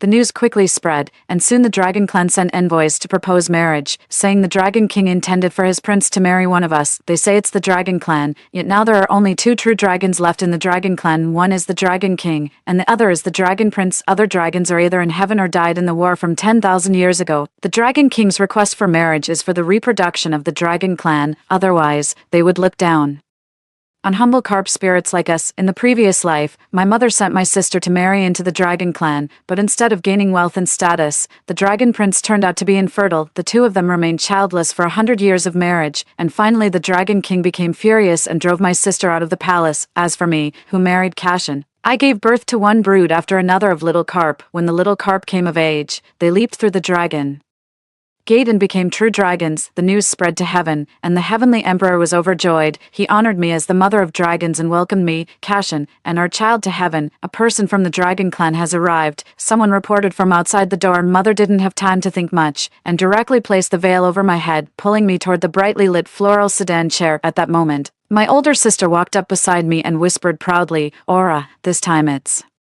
my turn to enjoy the happiness in heaven. A veil covering my head, so my sister can't see the expression on my face. I smiled even brighter than she did. Does my sister think going to heaven is a blessing? Then I'll wish her an early trip to heaven too. I was soon taken to the Dragon Palace, enter the door, bow in the hall, and be sent to the bridal chamber. I waited until late at night before Eldar, the Dragon Prince, entered the room. The bridal veil was lifted, and I raised my head to meet the gaze of the extraordinary young man before me. I saw Eldar hesitate for a moment. In my previous life, I never met Eldar. I only heard that he was the most handsome man in the 3 realms. When I was in heaven, I once saw the second most handsome person in the world. At that time, I saw the second most beautiful face and thought, it's already breathtaking. How stunning would the most beautiful one be? Now I've seen the most beautiful one. I think the second most beautiful one is truly ordinary. Have You had enough of looking. The cold and distant tone breaks my thoughts back to reality. Eldar is surrounded by an invisible chill. I can't help but sigh. A beauty is a beauty. Even making such an expression of disgust is beautiful. I still have official duties to attend to. My lady, rest early. Eldar prepared to walk out after saying that. I instinctively grabbed him. Eldar turned around, his eyebrows knitted together, looking extremely disdainful. I was just about to say something when my stomach suddenly growled twice, but facing Eldar's icy attitude, I was so frightened that I lost my courage. Rest early. Eldar left in a huff, looking at that cold and distant back. I couldn't help but sigh. Sister was right. Eldar indeed isn't good enough. In the previous life, Sister was expelled from the Dragon Palace because she bore no children for 100 years. In addition, due to my provocation, she suffered from a serious illness. I came to visit her. She cried and confided in me. It's not that I can't have children, it's that Eldar, that bastard, simply has no interest in intimacy. He wouldn't even look at me when I stood naked before him. Eldar is like a block of ice. You can't melt him no matter how hard you try. I said to her, even if you give birth to a dragon child, it's useless. Not being able to have children is actually a good thing, after all. Who would have thought my sister didn't even let me finish before plunging a dagger into my chest? She thought I was showing off, belittling her. She twisted the dagger in my chest, her voice filled with ferocity. Since when have you had the right to speak to me like this? Thinking of this, it felt as if a dagger was still piercing my chest. It hurt so much that I flinched. It's just as well that Eldar is impotent. I won't have to suffer so much in this life. There's nothing particularly surprising about that. When the day comes and Eldar drives me out of the palace, I will be completely free. Thinking about this,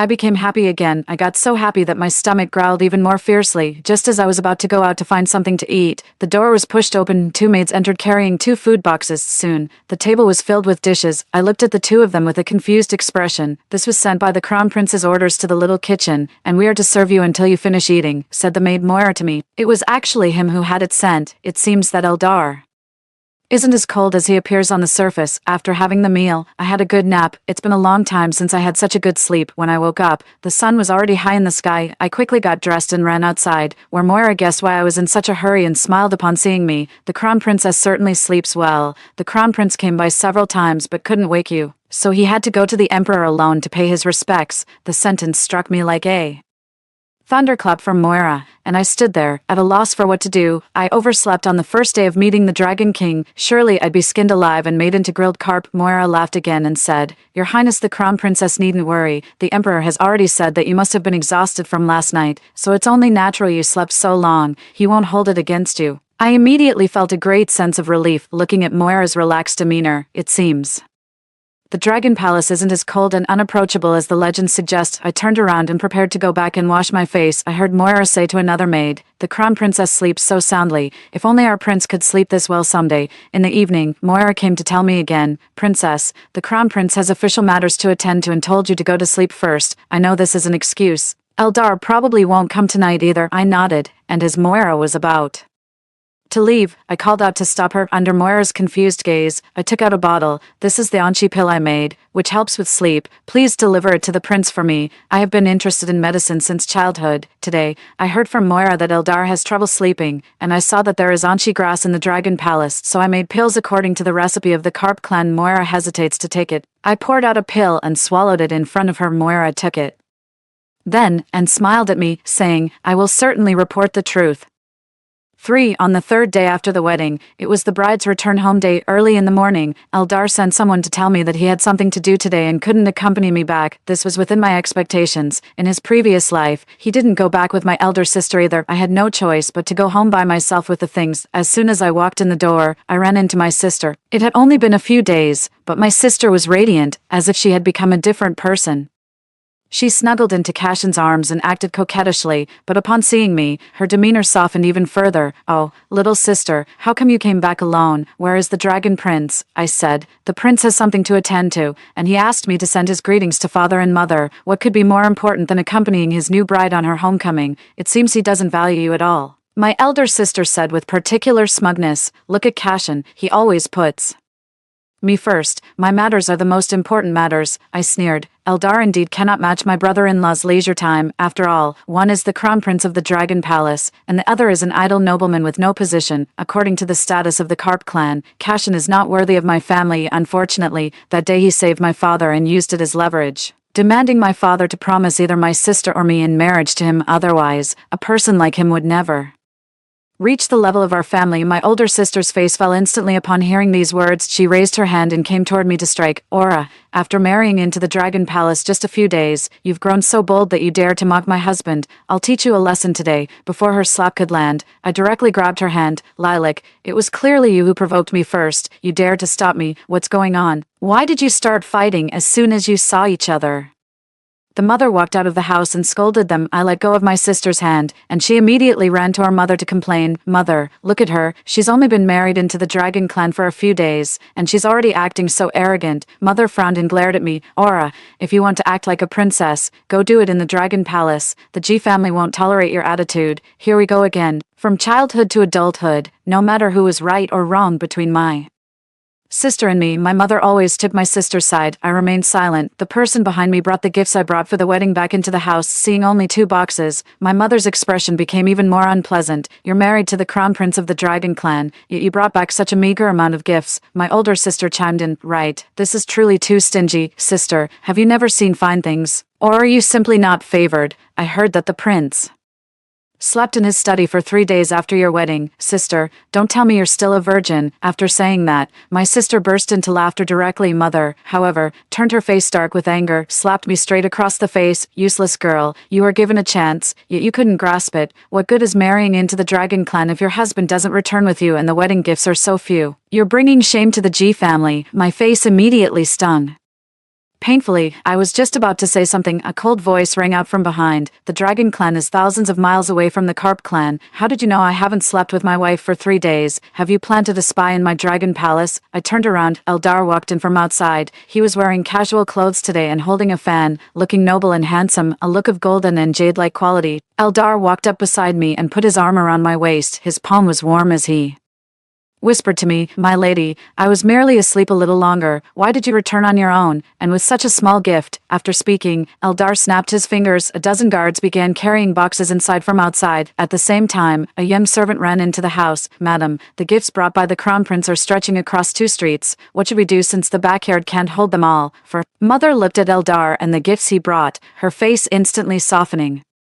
After exchanging a few polite words, she welcomed the 4 of us into the house, immediately turned around to go arrange the boxes. The contrast became even more pronounced with Eldar and Cashin sitting together. One exudes nobility in every gesture, the other's words are full of thuggish mannerisms. Such a gap, her older sister's eyes were about to shoot flames. After all, in the previous life, Eldar had never even looked at her properly, let alone doing anything for her as he did today to stand up for me, the elder sister said in a sarcastic tone. How generous of you, my brother-in-law. Have you moved the entire Dragon Palace here? Eldar toyed with a white jade porcelain cup, his eyes darkening slightly. Brother-in-law, do you have the right to call him that? The dragon race naturally exudes awe and authority when facing other races. Instinctively, my sister shivered and fell silent at once. In her previous life, my sister confided in me in tears that Eldar was as cold as a living Yama when he was with her. It's clear that my sister has psychological trauma related to Eldar. After hearing this sentence, my sister became obedient. Not a word dared to be spoken. The entire meal became unusually quiet. When it was time to return to the Dragon Palace, my sister took the initiative to run out and say goodbye to me. She leaned in and whispered in my ear while Eldar was talking to our father. I'm pregnant, I said. Congratulations, congratulations. Perhaps it was my indifferent expression that provoked my sister. She frowned and said, Aura, you won't be triumphant for long. Eldar is impotent. You won't bear a dragon child in this life. Without a dragon child, you will only be abandoned by the dragon race. I smiled. Sister, instead of worrying about me, you'd better think about your own future. Me. My sister laughed as if she had heard a joke. I'm different from you. My future is to go to heaven and enjoy happiness. She was so delighted, as if she had already gone to heaven. I forced the remaining words back. Since you want to go to heaven so much, then I won't tell the truth. Returning to the Dragon Palace, I thanked Eldar. I knew he had originally not planned to come to my house. Although I had been in the Dragon Palace for only 3 days, I noticed that everyone there was unusually busy, especially Eldar, who had the weight of all the Dragon Clan's affairs on his shoulders, was constantly busy like a spinning top. It was truly difficult for him to spare this half day for me. Eldar didn't think much of it. saying, accompanying you back to your parents' home is naturally my duty. There's no need for thanks. He walked a few steps away, then came back to thank me again. He said the sleeping pills I gave him were somewhat effective. I smiled and said, this is also my duty. The Crown Prince need not thank me. Upon hearing this, Eldar hesitated for a moment. He bowed to me and left. My days with Eldar passed steadily and peacefully. Eldar is very busy. He is not only busy with matters of the Dragon Clan, but also takes care of affairs of other clans. He has become like a little spinning top, turning non-stop every day. While Eldar is busy with his work, I focus on studying medical techniques. Fortunately, there is a large library in the Dragon Palace, where I found many ancient books. Eldar occasionally eats meals with me. During meals, I personally prepare some medicinal dishes for him. He always frowns when eating these, saying they are too bitter, knowing he likes sweet things. Next time I'll add a little sugar for him, but Eldar would still say it's not enough. Not enough. So 18 years pass like this, except for sleeping separately. I'm no different from Eldar than any other married couple. There are many rumors about our loving relationship among the Dragon Clan. They say we are a match made in heaven, deeply devoted to each other. But it's a pity we don't have children. If we had a dragon child, our life would be even more fulfilling. The people eagerly expect us to have a child, but no one in the Dragon Palace urges Eldar and me to do so. Everyone knows that Eldar doesn't sleep with me, but no one has ever gossiped about the two of us. Everyone is busy with their own affairs. I found that it's not as the outside world rumors suggest, that the dragon race places great importance on offspring. During the 18 years since I was married here, not a single baby has been born in the Dragon Palace. As for the reason why, I'm not curious, nor have I ever asked. I often count the days, wondering how much longer until I can leave this place and truly have the freedom I desire. But sometimes Eldar sits in front of me, speaking to me gently, and I find myself thinking, perhaps living like this for a lifetime isn't so bad after all. Until that day, a letter arrived from the Carp family and my life finally had a little excitement. The letter said that my mother was seriously ill and asked me to return quickly. When I returned home, I discovered that my mother was not only not sick, but also looked healthier than she did 18 years ago. She pointed at me and scolded, "You've really become someone important. You've forgotten to visit your parents for 18 years, and now that you're a crown princess, you've even forgotten your roots."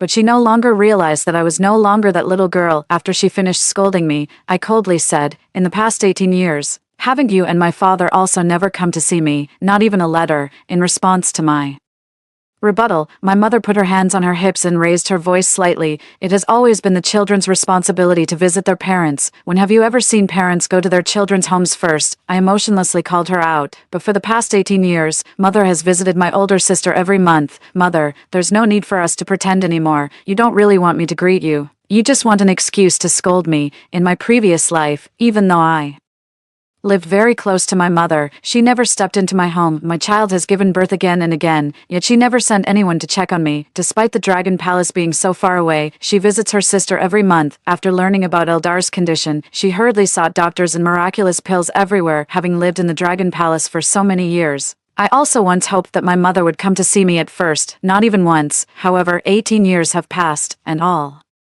the fervent hearts have long gone cold. Mother didn't expect me to say that, and her expression became difficult to read for a moment. She wanted to keep scolding me, but her confidence waned because of my words. I bowed. Since Mother is unharmed, Aura will take her leave now. Just as I turned around, I ran into my elder sister. It's been so long since I last saw my younger sister. I've missed her dearly, which is why I resorted to such measures. Now that my younger sister has returned, please don't leave. Tomorrow is the coming-of-age ceremony for my children. Do stay and witness it before you go. 5. The coming-of-age ceremony of the Carp clan is to leap through the Dragon Gate. It is said that Carps leaping through the Dragon Gate can transform into true dragons. However, over centuries, countless Carps have tried, and only 2 have successfully transformed. Because my elder sister and I were prophesied by immortals to have descendants who can transform into dragons, many people have come to watch. The scene is grandly arranged. Sister looked at so many people and felt extremely proud. She said to me, "Aura, I have a feeling that all my children will be able to transform into dragons." I replied coldly, "Do you really think transforming into a dragon is a good thing?" Sister's face changed expression. "What do you mean by that?" "Oh, Aura, you're just jealous of me. I married Cashin and can bear dragon children. But you married a real dragon and couldn't even give birth to a carp." I laughed but did not respond. Originally not wanting to continue engaging, my elder sister kept boasting to me, "That dragon prince still hasn't touched you, right? TSK, after 18 years of marriage, you've never even experienced being a real woman. How is that any different from living like a widow?" I said. "So, sister must be especially good at being a woman, which is why you've had so many children. Anyone who knows you would say you're a carp, but someone who doesn't might Mistake you for a guppy. Guppies have strong reproductive abilities and love having babies the most. My older sister's face darkened, but she had no words to retort. Indeed, in recent years, she has done nothing else but continuously give birth to batches of little carp. When we met earlier, I just realized that my sister actually had dozens of children. Most female carps are very maternal, cherishing each of their children dearly. She remembers the names and preferences of these dozens of children, and it seems she loves them all dearly. Thinking of this, I couldn't help but sigh. At this moment, the sea surface ripples. The first child of hers jumps over the dragon gate, leaping into the clouds. A golden light suddenly appears, and a dragon's roar emerges from the cloud layers. A yellow dragon pokes its head out and dances in the air. It worked, it worked. My sister claps her hands and laughs. I can really go to heaven and become a deity. A dragon, 2, 3, then 6 carp swam upstream one after another and successfully jumped over the dragon gate. 7 real dragons swirl and roar in the sky, shaking heaven and earth. When everyone was amazed by the 7 true dragons, a celestial being flew down from the sky. Seeing the celestial being, everyone knelt down to welcome him. He invited my elder sister, just as he had invited me to heaven in a past life, gave her elder sister full credit. The elder sister naturally agreed directly, but she said she wanted to bid farewell to her family. The immortal said, "Then you must hurry, for the heavenly Emperor is waiting to see you." The elder sister nodded, turned around, and took her leave of her father and mother. Mother was so thrilled that she burst into tears, saying, "My dear child, after so many years of hardship, we've finally seen better days." Father said, "Behave well when you ascend to heaven. Don't bring shame to the carp family." Sister stopped in front of me, standing in a triumphant posture with pride, and said, "Aura, I'm about to ascend to heaven and become a deity. You've lost." I never thought of competing with my sister, but since childhood, she has never been willing to let me go. He wants to compare everything with me and feels happy only when he's better than me. I calmly looked at her. "Do you really think going to heaven is about enjoying happiness?" My sister wore a look of disdain. "Then what, Aura? You're obviously too jealous." Now that it's come to this, I'm ready to tell her the truth. "Lilac, do you know how few true dragons are left among the dragon clan nowadays?" "Of course it's because the dragon clan are all useless." "Wrong." I sneered at her. "It's because there's a thriving market for dragon meat in heaven. You think they let you ascend to become a deity. Instead, they bring you up there just to lock you away and make you bear children, and then each of your children will be devoured one by one." My elder sister's face turned pale, and her voice suddenly rose. "What nonsense are you talking?" "Whether it's nonsense or not, you'll know once you go to heaven and see for yourself." 6. Just like my elder sister, in my previous life I also thought ascending to heaven meant becoming a deity and enjoying blessings, but on the very day the heavenly emperor named me the mother of dragons, my child was eaten. That was my first child. His name was Kuiner, understanding, obedient, and lovely. It was simply because he was a yellow dragon. On the day he ascended to heaven, which was also the birthday of the heavenly emperor, he was skinned. I will never forget that scene. My children and I were locked up together. They forced my Kuin to reveal his true form and killed him in front of me, like killing a fish. Even now, when I think of it, my heart still aches, because the child I bore could transform into a dragon. Cashin and I were locked in a dungeon like animals, forced to mate day after day. Only then did I understand there were no dragons in the sky anymore. Those dragons had all been eaten by the people in the heavens. For so many years, I have been getting pregnant, giving birth, and watching my grown children leap through the dragon gate, only to be killed. The carp loves its child. Even if their own child gets hurt, they would feel sad, let alone experiencing something like this day and night, every hour and every minute. I live in pain. I have thought about dying, but the heavenly emperor sent someone to watch over me, feeding me medicine every day to keep me alive. At this moment, my sister looked at me in disbelief and said, "Impossible. Dragons are auspicious creatures. The heavenly emperor would never harm one, so how could he eat it?" I laughed and said, "Just because it's auspicious doesn't mean it's not an animal. In the eyes of those arrogant gods, what is a dragon worth?" My sister still refused to believe me. She said I was jealous of her and had made up such a lie. In the end, my elder sister still left with that immortal. Before leaving, she still looked at me once and asked again, "What you said isn't true, right?" "Whether it's true or not no longer matters. My sister's child has already transformed into a dragon, and this outcome cannot be changed." I watched my sister ascend, and I was just about to return to the dragon palace. I turned around and saw Moira coming to find me. She ran up to me, out of breath and with a look of anxiety on her face. "Crown Princess, something has happened to the Crown Prince." By the time I rushed back to the dragon palace, Eldar was lying on the bed, with his eyes tightly closed, barely alive. I checked his pulse and found that he was severely injured, with all the meridians in his body ruptured, and his life was in imminent danger. I asked Moira, "What happened? How could he be injured so seriously?" Moira cried and said, "The prince fought a battle with the beast in the abyss to subdue it. I have seen it in ancient dragon books. The abyss is a forbidden land of the dragon, where prisoners who once invaded the heavens are imprisoned. Guarded by a sea beast, I frowned. Why would he go there, since it's a prison, with criminals, and such a fierce sea beast guarding it? Why go there and ask for trouble? Although I've been with Eldar for 18 years, I always feel like he's hiding something from me. He carries a lot of burdens on his shoulders. Those burdens are pressing down on him so much that he can't even breathe properly or sleep well. I sometimes wonder what's weighing on him, and whether it has anything to do with the things I know. Moira cried even more bitterly. How would I know about the Crown Prince's affairs? Your Highness, you're the best physician in the world. Do you think there's still hope for the Crown Prince? Of course there's hope, if not nearly certain. Then after examining his pulse, I already have about 70% confidence. After taking some medicine, his pulse improved, however, since he hadn't woken up. I kept watching by his side. When tired, I would just lean on his bed for a while. One day, as I was dozing off, I felt a hand groping on my head. I instinctively reached out and hit that hand. Then I heard a muffled groan. Looking up, I met those beautiful peach blossom eyes. I immediately felt relieved and smiled. You're finally awake. 7. Eldar woke up, and no one was more excited than Moira. She cried uncontrollably. Prince, you really scared me to death. If it weren't for the princess staying by your side these past few days without eating, drinking, or sleeping, you would have died. It was only then I learned that before I saw Eldar, all the doctors in the Dragon Palace had already declared him dead. Moira came to me with the mindset of treating a dead horse as if it were alive. Seeing Moira in tears, Eldar comforted her briefly before telling her to rest. After Moira left, the room instantly became quiet. Eldar thanked me. I shook my hand. A doctor cannot ignore someone in need, especially when you are my husband. Eldar nodded. My lady hasn't rested much these past few days.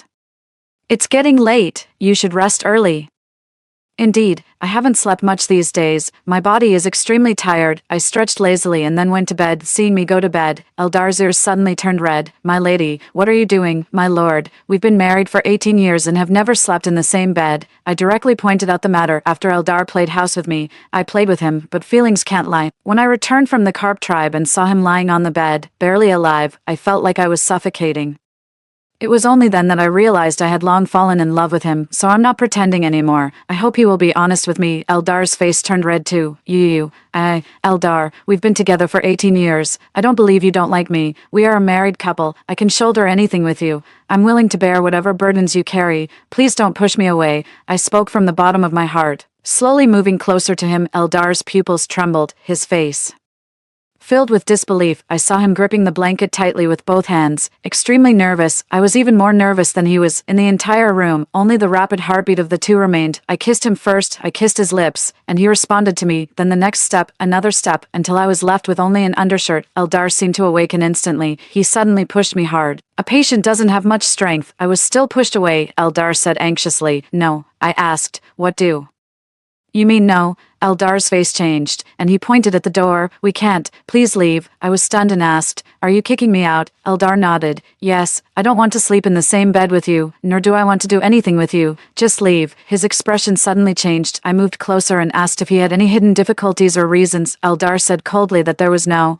I don't like you. Those times we were together were nothing but pretense. Eldar's words, every sentence and every word, felt like a knife piercing my heart. I never thought it would end like this. As he kept saying he didn't like me, I got out of bed, walking to the door. I couldn't help but look back. Eldar, are you being sincere today? Eldar remained silent for a long time. When I looked up again, his eyes were determined. I'm being sincere. If you regret it later, I won't forgive you either. I won't regret it. Eldar said firmly. Eldar never regrets. I glanced down at my barely clothed body, let out a cold laugh. I don't know if I'm the fool or if Eldar is. Then that's good. The next day, Moira sent over a mountain of gold and jewels and tears. I left the Dragon Palace with these two things. I searched for a long time before finally finding a place to settle down. This place is far from the Dragon Palace and also far from the Carp clan. I hid my identity and lived here as a happy little doctor. Years passed like this, until one day my elder sister actually found her way here. I saw her and came straight to the point. Are you here to persuade me to go to heaven with you? My elder sister was taken aback and smiled at me. You've also been reborn, as expected.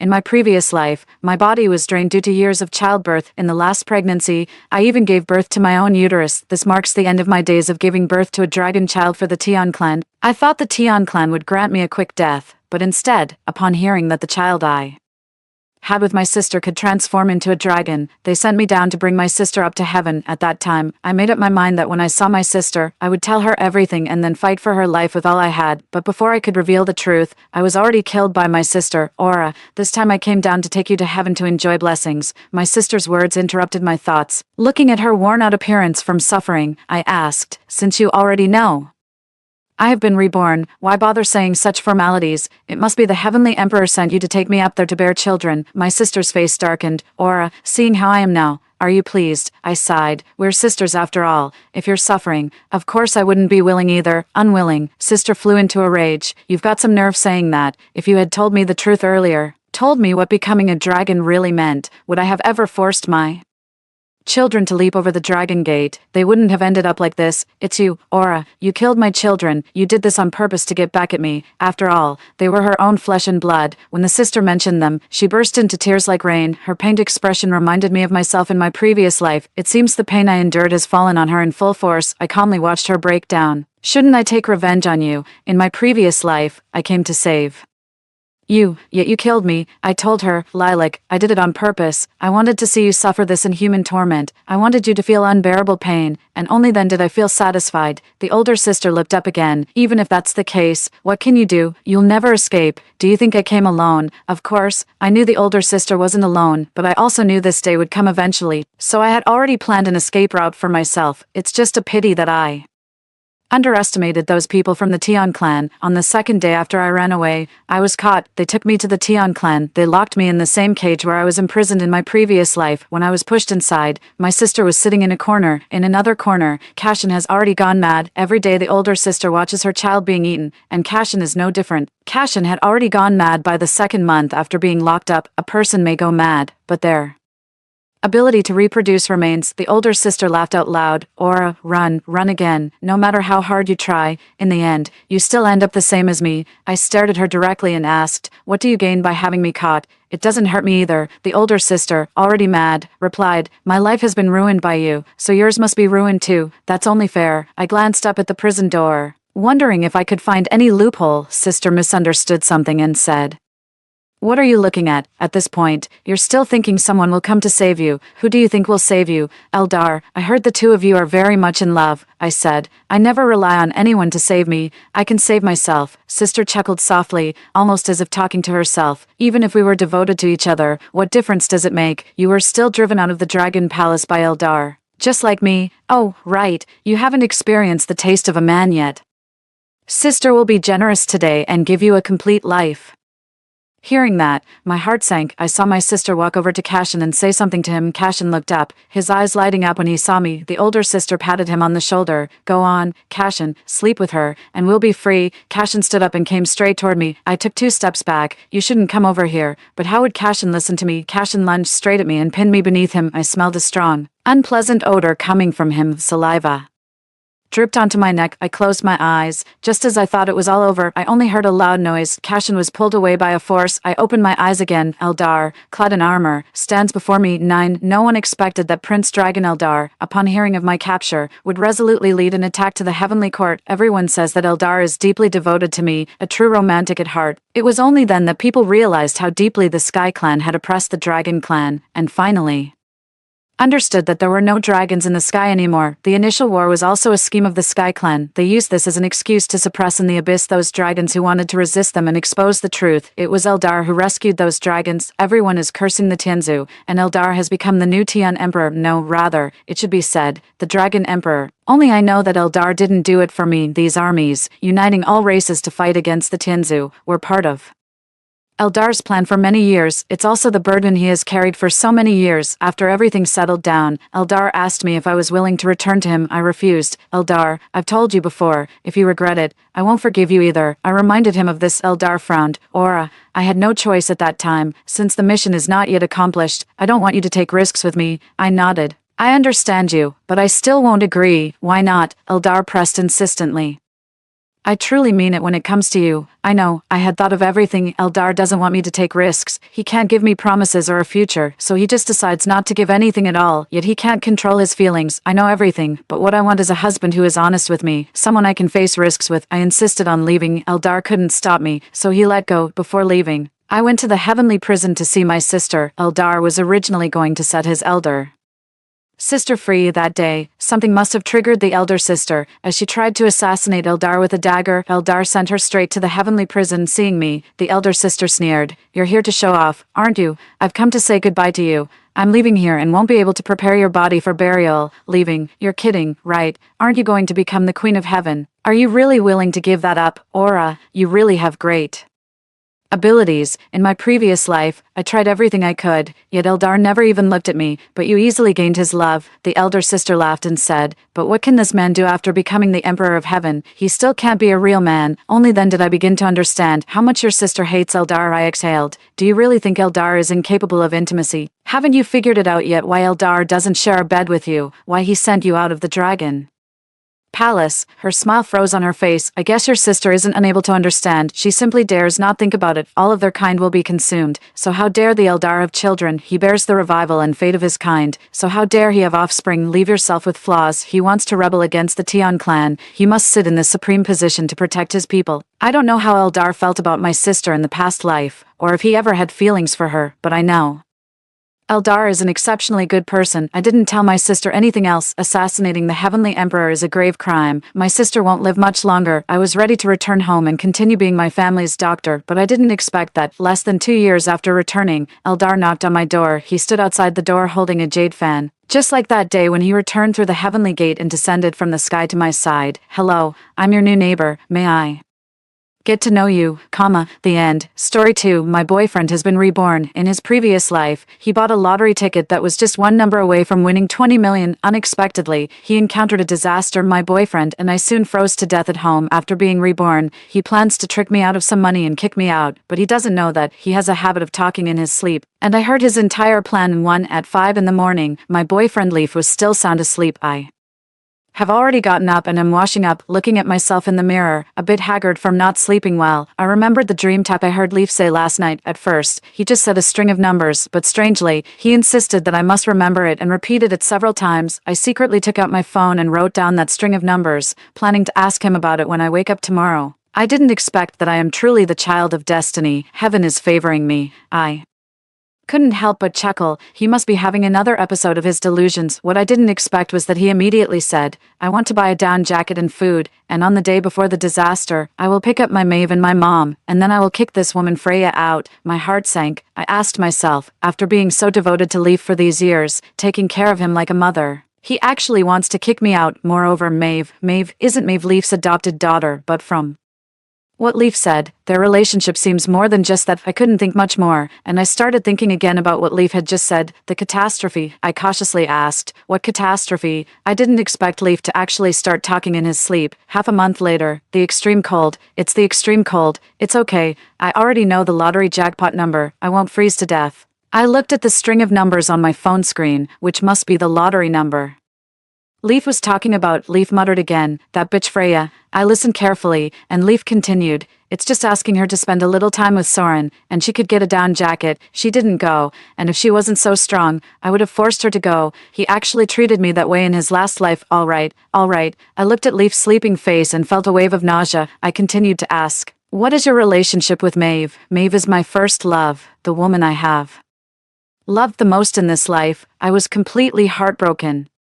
It turns out I was just a part of their play. Since he wants to get through the disaster safely, I won't let him have his way. I didn't sleep all night. I got up at 5 and got ready to leave. I didn't go to work and took a half-month leave from the company. I had breakfast at a breakfast shop and went to buy a lottery ticket right when the lottery store opened. There's still one day until the draw. I put the lottery ticket in my bag and then drove to my parents' house. I don't know if my parents survived in my previous life. After entering the house, I hugged my parents and cried. Then I told my parents about Leaf's dream talk. I know this sounds crazy, and I'm a bit doubtful about it. My mom said, daughter, if this lottery ticket wins tomorrow, it will prove it's real. My dad immediately decided, better to act early than late. My wife and I will go get our savings to buy food first, and then we can buy other things once the lottery money comes in. I nodded, moved. Parents, once the money comes in, we can't stay here anymore, because Leaf still knows our address. My dad thought for a moment and said, I have a friend whose villa is for rent. Their family has gone abroad and won't be back for a few years. It's in the suburbs. If you think it's okay,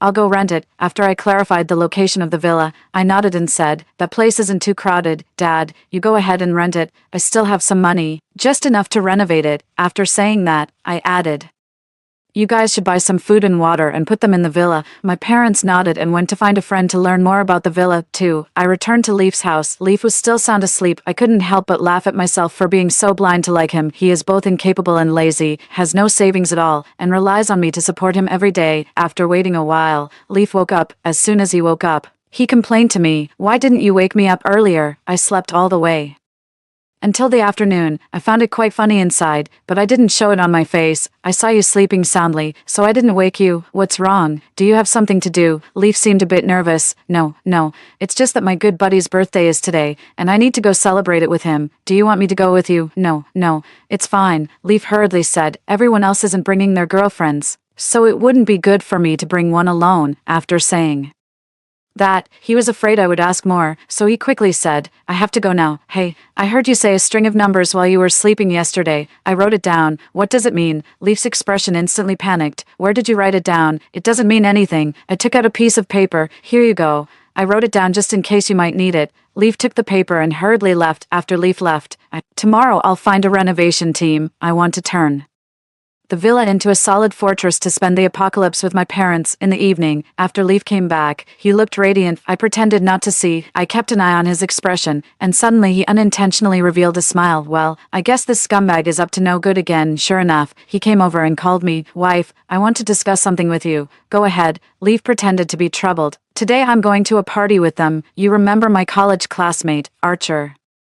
Right, he's been starting a business recently, and I was thinking about whether to invest some money in him so I can earn a bit and not keep spending your money." I pretended to be very touched. "It's great that you can think this way, husband, but," I frowned and continued, "my parents want to buy a house again recently, but they don't have enough money, so I lent them my savings first." "What?" Leaf shouted. Suddenly he realized again and said to me in a gentle tone, "Wife, what I mean is, how can you not discuss such a big matter with me? Aren't I talking to you now?" I said impatiently. "The incident happened suddenly, and I didn't have time to discuss it with you." I felt sick to my stomach. Leaf and I were just in a boyfriend-girlfriend relationship, yet he had such possessiveness over my money. What if I married him? Leaf's face darkened, and he said, "Then, wife, can you lend me a little money? My dad won't let me take out a loan. If he finds out, he'll kill me. But, okay, I'm tired. Don't say any more." In the evening, I took advantage of Leaf being asleep to search his pockets and took out a lottery ticket. I checked the numbers one by one, and as I expected, he really bought the tickets according to the note I gave him. Now there's a good show to watch. The next morning, Leaf set 10 alarms before getting out of bed, which also woke me up. He went out early in the morning, probably to borrow money in advance and prepare to stock up. I sent Leaf a message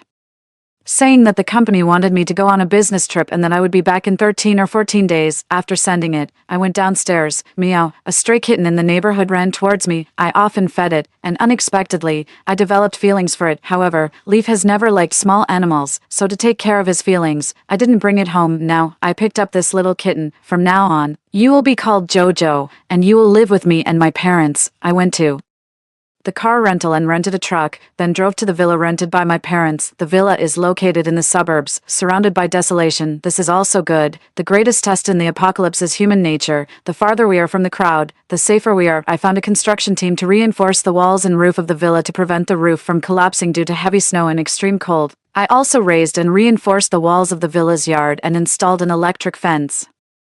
I ordered the strongest bulletproof doors and explosion-proof glass, replacing all the doors and windows of the villa. To improve efficiency, I found another construction team to seal all the gaps in the house, added insulation material between the walls and roof, and had them install surveillance cameras around the house. After paying the construction team, I only had a few $dozen left. I left my dad and Jojo in the villa to supervise the construction, and my mom went to buy food. I picked up my phone and opened the official lottery website to check the latest results. I checked each number one by one, and my hands were trembling. If I made a mistake, all the savings my parents and I had accumulated over the years would be gone. 3. I finally got to the last number and let out a sigh of relief. I won 20 million. I nodded to my parents and drove off to claim the prize. After paying taxes, the 20 million lottery ticket was left with 16 million. I looked at the balance in my mobile banking app, and it all felt like a dream. I drove to pick up my mom and we went to stock up on supplies. Fortunately, my mom can drive, so we went to a car rental company and rented a larger vehicle. We rented a warehouse to temporarily store the goods. My mom contacted local brand agents and manufacturers under the pretense of opening a supermarket. She was responsible for stocking rice, flour, cooking oil, and seasonings. I ordered 30 boxes of canned food, 30 boxes of compressed biscuits, 30 boxes of instant noodles, 100 boxes of chocolate, nuts, and all sorts of snacks and frozen food I like online. Half of the delivery addresses were filled in as the warehouse, and the other half were delivered to the villa. This way, the target wasn't too obvious, and it also reduced our transportation burden. Afterwards, I went straight to the frozen food market and ordered beef, mutton, chicken, pork, seafood, and various other meats, asking them to deliver to the villa in 10 days. The construction team leader promised me that they would finish in 10 days, which would also allow me to avoid them. Then I went to buy various vegetables and fruits, and asked them to deliver to the villa in 10 days. Next, I ordered drinking water, with each barrel being 18.9 liters, and I ordered 700 barrels directly. I asked the vendor to deliver half to the villa and half to the warehouse. I had stocked up on food supplies, and it was getting dark, so I returned to the villa. My mom also finished a day of stocking up, and after learning about her day's achievements, I couldn't help but exclaim that the older ginger is spicier. With my mom around, I am not worried at all. In the evening, the three of us organized the supplies delivered to the villa. The villa has 3 floors, with 2 floors above and 1 basement. Fortunately, there is enough space. We divided the supplies into 2 parts and placed them on the upper floors and in the basement. Mom has set tasks for us for tomorrow, and my dad is in charge of supervising and organizing the supplies we bought. Mom is in charge of stockpiling toothpaste, toothbrushes, and other supplies, sanitary napkins, and various medicines. I am in charge of stockpiling various warm clothing. After finishing the day's work, I opened my phone, and there were all messages from Leaf asking questions. Honey, was the number you told me correct? Honey, reply to my message as soon as you see it. What are you doing? Reply to my message quickly. Where are you? Hurry up. I have an emergency. I pretended not to see it. Who has time to deal with him now? The next day, we got up early to complete our tasks. I remembered the fur and mink coat I added to my shopping cart and immediately ordered 100 pieces of fur and 100 pieces of mink coats. After that, I bought 100 down jackets and 50 down comforters for each of us 3. I also bought 100 pieces of various spring, summer, and autumn clothing. Leaf only mentioned extreme cold in his sleep talk, but I didn't dare to gamble for winter clothing, hats, gloves, scarves, and socks. I bought 300 pieces of each. Then I ordered 3,000 pairs of disposable underwear online. The third day, I went to buy pots, bowls, and appliances. Early in the morning, I bought various styles of generators and power generation devices and had them delivered to the villa. Then I went and bought various home appliances to prevent being bored if the internet goes down in the apocalypse. I also bought 500 tablets, had my dad download various TV series and variety shows at home, and also bought 1,000 power banks. The fourth day, my mom went to the agricultural market and bought 50 chicks, 50 ducklings, and various kinds of crop seeds. I couldn't help but exclaim that my mom is still my mom. I hadn't even thought of this. In the following days, we also bought some miscellaneous things. My dad told me and my mom to stay at home to supervise, and he went to buy various kinds of knives and bows and arrows. Fortunately, there are my dad and mom. I hadn't even thought of this yet. The construction of the villa was soon completed, and the items in the warehouse also arrived. At this time, there were still 4 days until the apocalypse. Leaf mentioned the temperature had dropped a lot, but since it was winter, people didn't think much of it, just thought this winter was especially cold. We urgently transported the items from the warehouse to the villa. After working so hard for so many days, we have all become quite thin. Finally, on the day before the apocalypse, I returned to my home with Leaf, for I know he is going to pick up his moonlight. Maeve, today, I couldn't help but laugh before even entering the house. With Leaf's thick head, I don't even need to cause any damage. He didn't even change the door of the house, although the door of my house was chosen to be strong when it was renovated. By the time of the apocalypse, it might not be able to hold if too many people come. I entered the house, and it was full of supplies. I knew Leaf didn't have any money, and he was even taking out online loans to maintain his rich kid image. The money he borrowed was only enough to stock up on supplies. I took pictures of all the supplies, then added my WeChat secondary account to the owner's group. My father was waiting downstairs in the car, and we took out most of the supplies from the house together. I carefully moved the storage bed, and just like the saying, a rabbit has 3 holes, Leaf had still hidden some supplies in down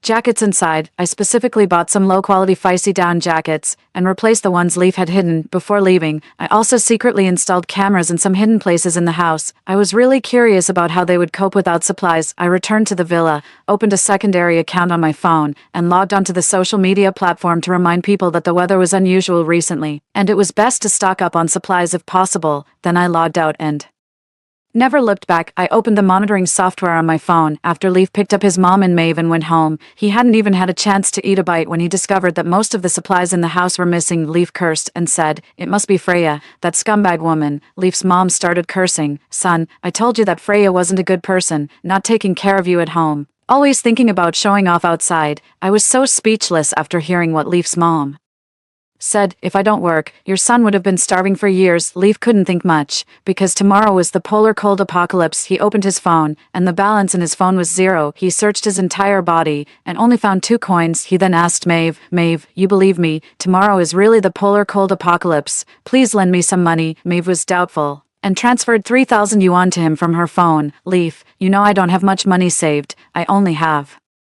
3,000 yuan left now. I'm giving it all to you." I saw the monitor showing Maeve's balance at 3046.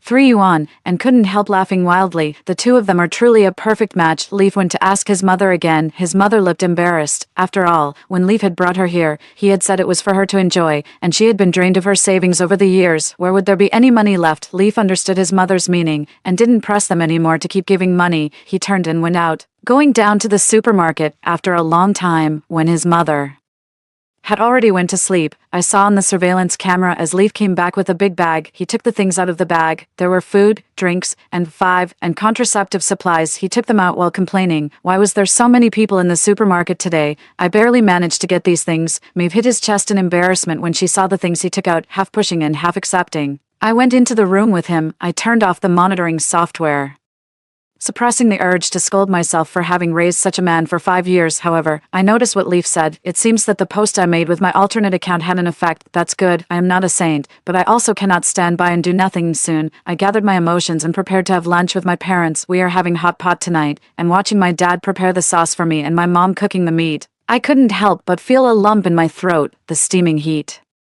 rushed towards me, and I couldn't help but shed tears. In the years I spent with Leaf, cooking, doing housework, and working every day, I felt like a nanny, only with my parents. "I am still a child." My parents anxiously asked me what was wrong. I shook my head. "Nothing, Dad, Mom. It's good to be with you in the end times." My father hugged me and my mother. "As long as we are together as a family, it's better than anything else." The next morning, I felt the temperature in the villa was a bit lower than the day before. Today is the end times that Leaf mentioned. I went downstairs and opened the villa door. A cold breeze blew in my face. I have never experienced such a low temperature before. I was almost unable to move because of the cold. Fortunately, my father came downstairs and found me. He pulled me into the house and closed the villa's door. "Why aren't you wearing more?" Dad scolded me and quickly went to get a down jacket to put on me. Mom hurriedly made me a bowl of hot noodle soup.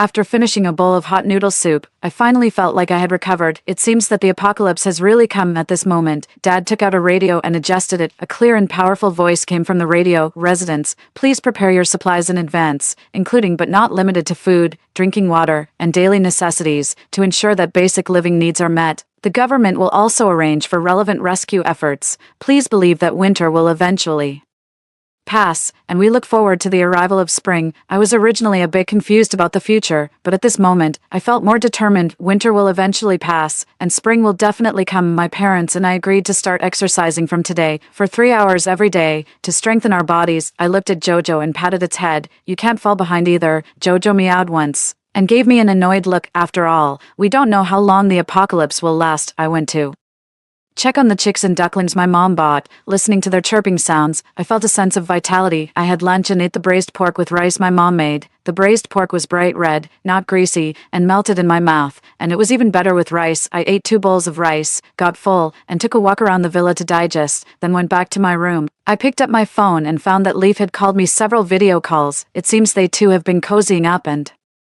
finally remembered me. I put on 3 sweatshirts and 2 down jackets. The temperature in the villa was much warmer than outside, and I was almost sweating. I took out my cosmetics and gave myself a frostbite makeup. After finishing, I looked at myself in the mirror with satisfaction. 6, not bad. Let Leaf think I'm having a terrible time first, then I'll give him a big shock later. I called Leaf on a video call. The video call was almost connected in an instant. On the other side was only Leaf.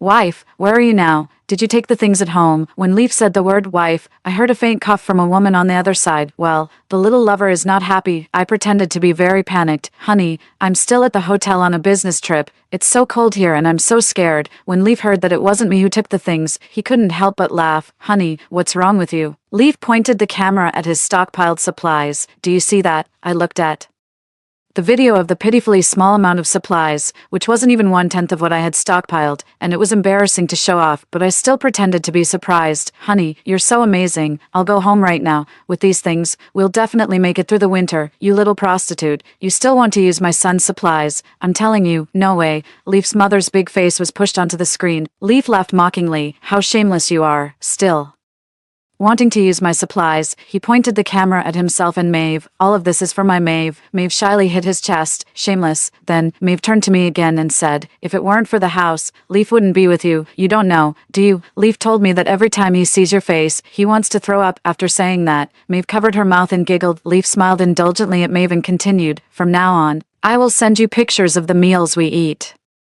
every day. Freya, it must feel terrible to see but not be able to eat, right? Why are you treating me like this? Why? How can you even ask me why? You look down on me. I flatter you every day, like a dog, yet you won't even pay back the online loan for me. Leaf shouted. Maeve chimed in, old woman, otherwise how do you think Leaf would fall for you? Exactly, Maeve, you should have another big grandson for Mom anyway. We have so many resources now, Mom will definitely raise him to be chubby and healthy. I just found it ridiculous. Since we met, I have already paid off $300,000 in online loans for Leaf until he borrowed more online loans and I found out. I told him that I wouldn't help him pay off the loans anymore and that he should pay them back himself. I didn't expect that he would end up hating me for it. He is just a weirdo, so possessive of other people's money. And Leaf's mother, every time she saw me before the apocalypse, would say that Leaf had accumulated 8 lifetimes of good fortune to find me. After the apocalypse, his true colors were revealed. It's a pity that the mother and son duo didn't win an Oscar for Best Actor and Best Actress. Seeing my indifferent expression, Leaf was enraged and shouted, Freya, without my supplies, just wait to die. Once the apocalypse is over, this house will be mine. After Leaf finished speaking, he smiled smugly and hung up the phone. I felt no waves in my heart, and even wanted to laugh a little. Let you be proud for a few days first. Then he fell heavily. A few days have passed, and I have already gotten used to the temperature inside the villa. I have practiced taekwondo before, and my physical condition is not bad. After a few days of training, I don't feel so cold anymore. I opened my phone and found that there was a message mentioning all the members in the owners group of the building where I and Leaf live. I clicked to take a look. Soren, please take a photo of the supplies in your home and send it to the group. The building management committee will collect the supplies and distribute them to everyone. Only a few people replied to him in the group, and they posted photos of their household supplies. I looked at the photos and saw that the supplies were very limited. Leaf actually did something smart this time, and didn't post his household supplies, so I decided to help him a bit. I opened my secondary account and changed the nickname in the owners group to 301, then I sent a photo of the supplies at home that I took. I am the owner of 301. I have a lot of supplies at home. Anyone who is short on supplies can come to my house to get some. The group instantly became lively. Wow, 301 has so many supplies at home. 301, save your milk for me. My grandson is growing and needs nutrition. 301, quickly take out all the supplies. There are only a man and a woman in 301. They can't possibly use all these supplies. Exactly. I opened the mobile monitoring software. When the door of 301 was knocked, Leaf was still sleeping. Maeve didn't dare to open the door, but outside the door were a group of strong men from the building, who kicked the door open in no time. Seeing such a big commotion outside, Maeve hurried inside to wake Leaf. The people outside started chattering and one person said, I remember the mistress of 301, isn't her, right? Another person gave him a meaningful glance. Can't you see, the mistress has entered the house? Someone couldn't help but curse. Brothers are starving and poorly dressed every day, yet the master of 301 has so many resources and still finds a mistress to keep by his side. I haven't woken up yet. Why are you calling me? Leaf shouted impatiently from inside the room. Soren walked in with the crowd and slapped Leaf, who was on the bed. Who do you think you are? Leaf, right. Did you see the notice in the group? Leaf was not dressed and was tightly wrapped in a thick down quilt. The embarrassment made him forget to question them about why they broke into his house. He picked up his phone, saw the messages in the group, and naturally saw the picture I sent. Leaf quickly explained, Soren, I don't even know who this person is. He must be framing me. Soren smiled and said, isn't it easy to find out if it's a frame-up, brothers? The few strong men that Soren brought started rummaging through the house. Leaf stood up wrapped in a blanket, wanting to stop them but couldn't. Maeve also tried to intervene but was pushed aside by a strong man. Soon They opened the pantry in the house and saw the supplies. At this moment, Leaf didn't care whether he was dressed or not, and hurriedly lay on the supplies, fearing they would be taken away. The strong men quickly kicked him aside and began to move the supplies. Leaf's mother exclaimed, "How dare you hit my son?" After saying that, she started beating the several strong men with punches and kicks. Soren and his group had already killed people and seen blood before, so this old woman was no longer intimidating to them. One strong man stepped forward and grabbed Leaf's mother by the head, smashing it against the wall. After a few blows, Leaf's mother became motionless. Seeing this, Leaf no longer had any will to resist. He was trembling with fear and curled up in a corner. Soren looked at Leaf and laughed mockingly. "You're not a man at all." Suddenly, Soren noticed Maeve and laughed menacingly as he approached her. Maeve looked to Leaf for help, as I expected. Leaf lowered his head, avoiding Maeve's gaze. Soon, the supplies were taken away. Maeve was also dragged away by that group of people, struggling and shouting Leaf's name, but Leaf, that coward, only looked pained and didn't spare a glance for Maeve. Soren and the others left Leaf 2 bottles of water and 2 pieces of bread as if it were charity. After the people left, Leaf stumbled towards his mother. "Mom," he shed tears of pain. "Mom, you won't blame me, right? You've always cared for me. You won't blame me, right?" 8. I turned off the monitoring software. Leaf is the 3rd child born after his mother struggled through her 40s. His 2 older sisters are named Nyx and Sage. He and his mother have been draining the blood of his 2 sisters. However, his 2 sisters are also foolish, willingly sending their belongings back to their mother's house. Leaf's personality has a lot to do with them. His mother ending up like this is also her own doing. Now is not the time for sentimentality. It's time for me to show off. I sent my supplies to Leaf and then called him on a video call. The call was quickly connected on the other end. I am eating the sweet potatoes my mom baked, and when I saw Leaf's haggard face, I couldn't help but laugh at him. "Freya, are you lying to me? You must have sent my supplies to the owner group." "Oh, so what?" I laughed indifferently. "Anyway, your supplies won't be given to me. It doesn't matter who gets them." Leaf's expression turned fierce, then changed to pleading. "Wife, where are you? Can you come pick me up? They are so scary. They killed my mom, and they will kill me too." Leaf continued with tears and snot. "I was wrong. Wife, come pick me up. I will break up with Maeve and be with you properly. Am I a garbage dump that collects all kinds of trash? Besides, isn't this your good Soren from the last life? Didn't you want to give me to him? In this life, I will let you 2 brothers be happy. Did you also reincarnate?" I couldn't help but laugh to the point of tears. "No, but I have to thank your habit of talking in your sleep. Otherwise I wouldn't have been so well prepared for the apocalypse, and I wouldn't have had the chance to win the lottery. I knew it was you, that cheap woman, who was up to no good. I should have killed you early on. What a pity. It seems you have to die before me now." Leaf seemed to have thought of something, and he revealed a sinister smile. "Freya, no matter where you are, I will find you." After saying that, he hung up the phone. I opened the surveillance software and saw him searching around, muttering, "Bitch, did you install surveillance at home?" I watched the screen go black, then switched to the next one. The screen went black again, and I switched to the next. How could I not expect to be discovered by him? I installed a total of 10 cameras. There's nothing I can't do that he can't think of. Finally, there were 4 cameras left. Late at night, Maeve returned. Her hair was disheveled, and there were obvious handprints on her face, her eyes filled with despair, like a rag doll.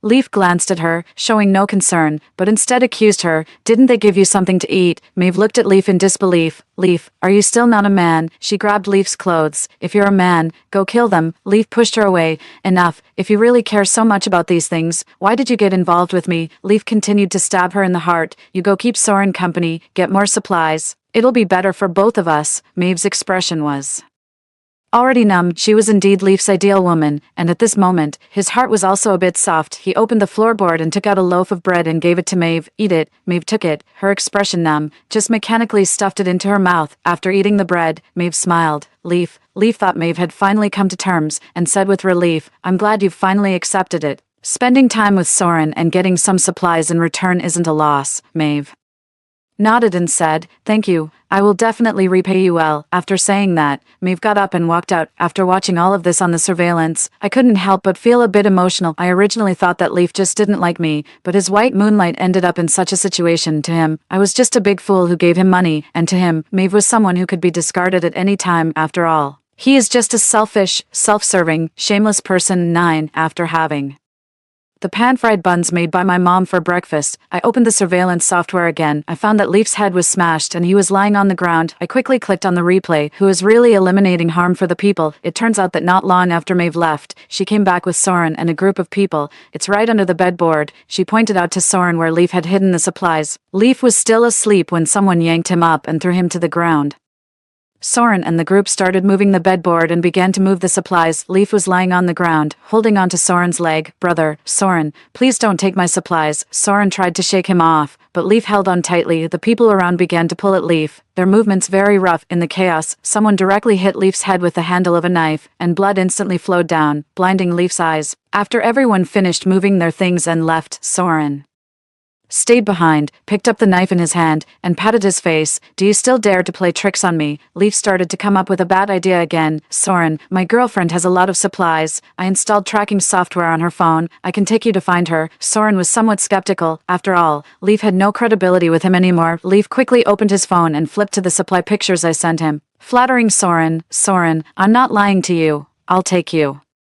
There, just give me a little of the supplies we grab." Soren pondered. "You lead the way. If you dare to play any tricks, I'll be the first to kill you." Leaf quickly spoke up. "Soren, let's go tonight. Bring Maeve." After reading it, I felt a bit restless and couldn't help but want to curse. Fortunately, I had already renovated the villa, so they can't get in. There's no door. I told my parents about this matter. Dad showed the bow and arrow he bought before the apocalypse. "Don't worry, daughter. They can't get in." Mom was still cautious as always. "We don't know when the apocalypse will end, so let's not use the bow and arrow if we can avoid it." Didn't Freya say to replace their warm-down jackets with inferior ones? We can just throw a few buckets of water on them. My eyes lit up. With the temperature outside, if they get splashed with water, no matter how many layers they wear, it will only become a burden for them. 1 week later, ever since I heard Leaf and Soren's plan on the surveillance, my parents and I have been taking turns watching the villa's monitors. I didn't expect them to arrive a week later. My parents each held a large basin of icy water, standing on a ladder, hiding themselves behind the courtyard wall. I looked at the surveillance software on my phone. I remember Maeve was wearing 3 down jackets when she left. At this time, one of the 3 down jackets was on Leaf, and the other 2 were on Soren. I realized that Maeve was probably in serious trouble. I still asked, "Where's Maeve?" That bitch actually sneaked away with our supplies in the middle of the night. At this moment, I noticed there was blood on Leaf's knife. Leaf and Soren exchanged a smile. Of course, we would skin her alive. I felt a wave of nausea. These 2 truly deserve to die. Leaf and Soren walked to the villa door and began to chop at the door with their knives. "Nature is useless," Leaf shouted. "Freya, hurry and let us in." He flashed the knife in his hand. "Otherwise, you'll be in trouble." Splash. At my command, my parents moved in unison, and 2 large basins of water fell from the sky. Leaf and Soren were suddenly splashed with ice water. The 2 of them shivered suddenly. Then, the biting cold began to invade them. Leaf hugged himself, feeling colder and colder. "Freya, help." He hadn't finished speaking when he fell to the ground. Leaf and Soren began to take off their down coats. I know. This is the abnormal phenomenon of removing clothes before dying from hypothermia. As the 2 of them took off more and more clothes, the scene became somewhat unbearable to look at. I quickly turned off the monitoring software. It's so shocking. At noon, Mom took out the ingredients and the copper pot, and we had hot pot lamb, the rich sesame sauce wrapped around the lamb. At this moment, I only felt happiness. 2 years later, I put on my heavy down jacket as usual, planning to go for a run in the yard. As soon as I opened the door, I felt something was off. These clothes fit just right usually. Why am I sweating today? I realized something and ran back into the house. I saw Dad adjusting the radio. A noisy sound came from the radio, then gradually turned into human voices. "No winter lasts forever. No spring skips its turn." Tears blurred my vision, and I knew spring had arrived.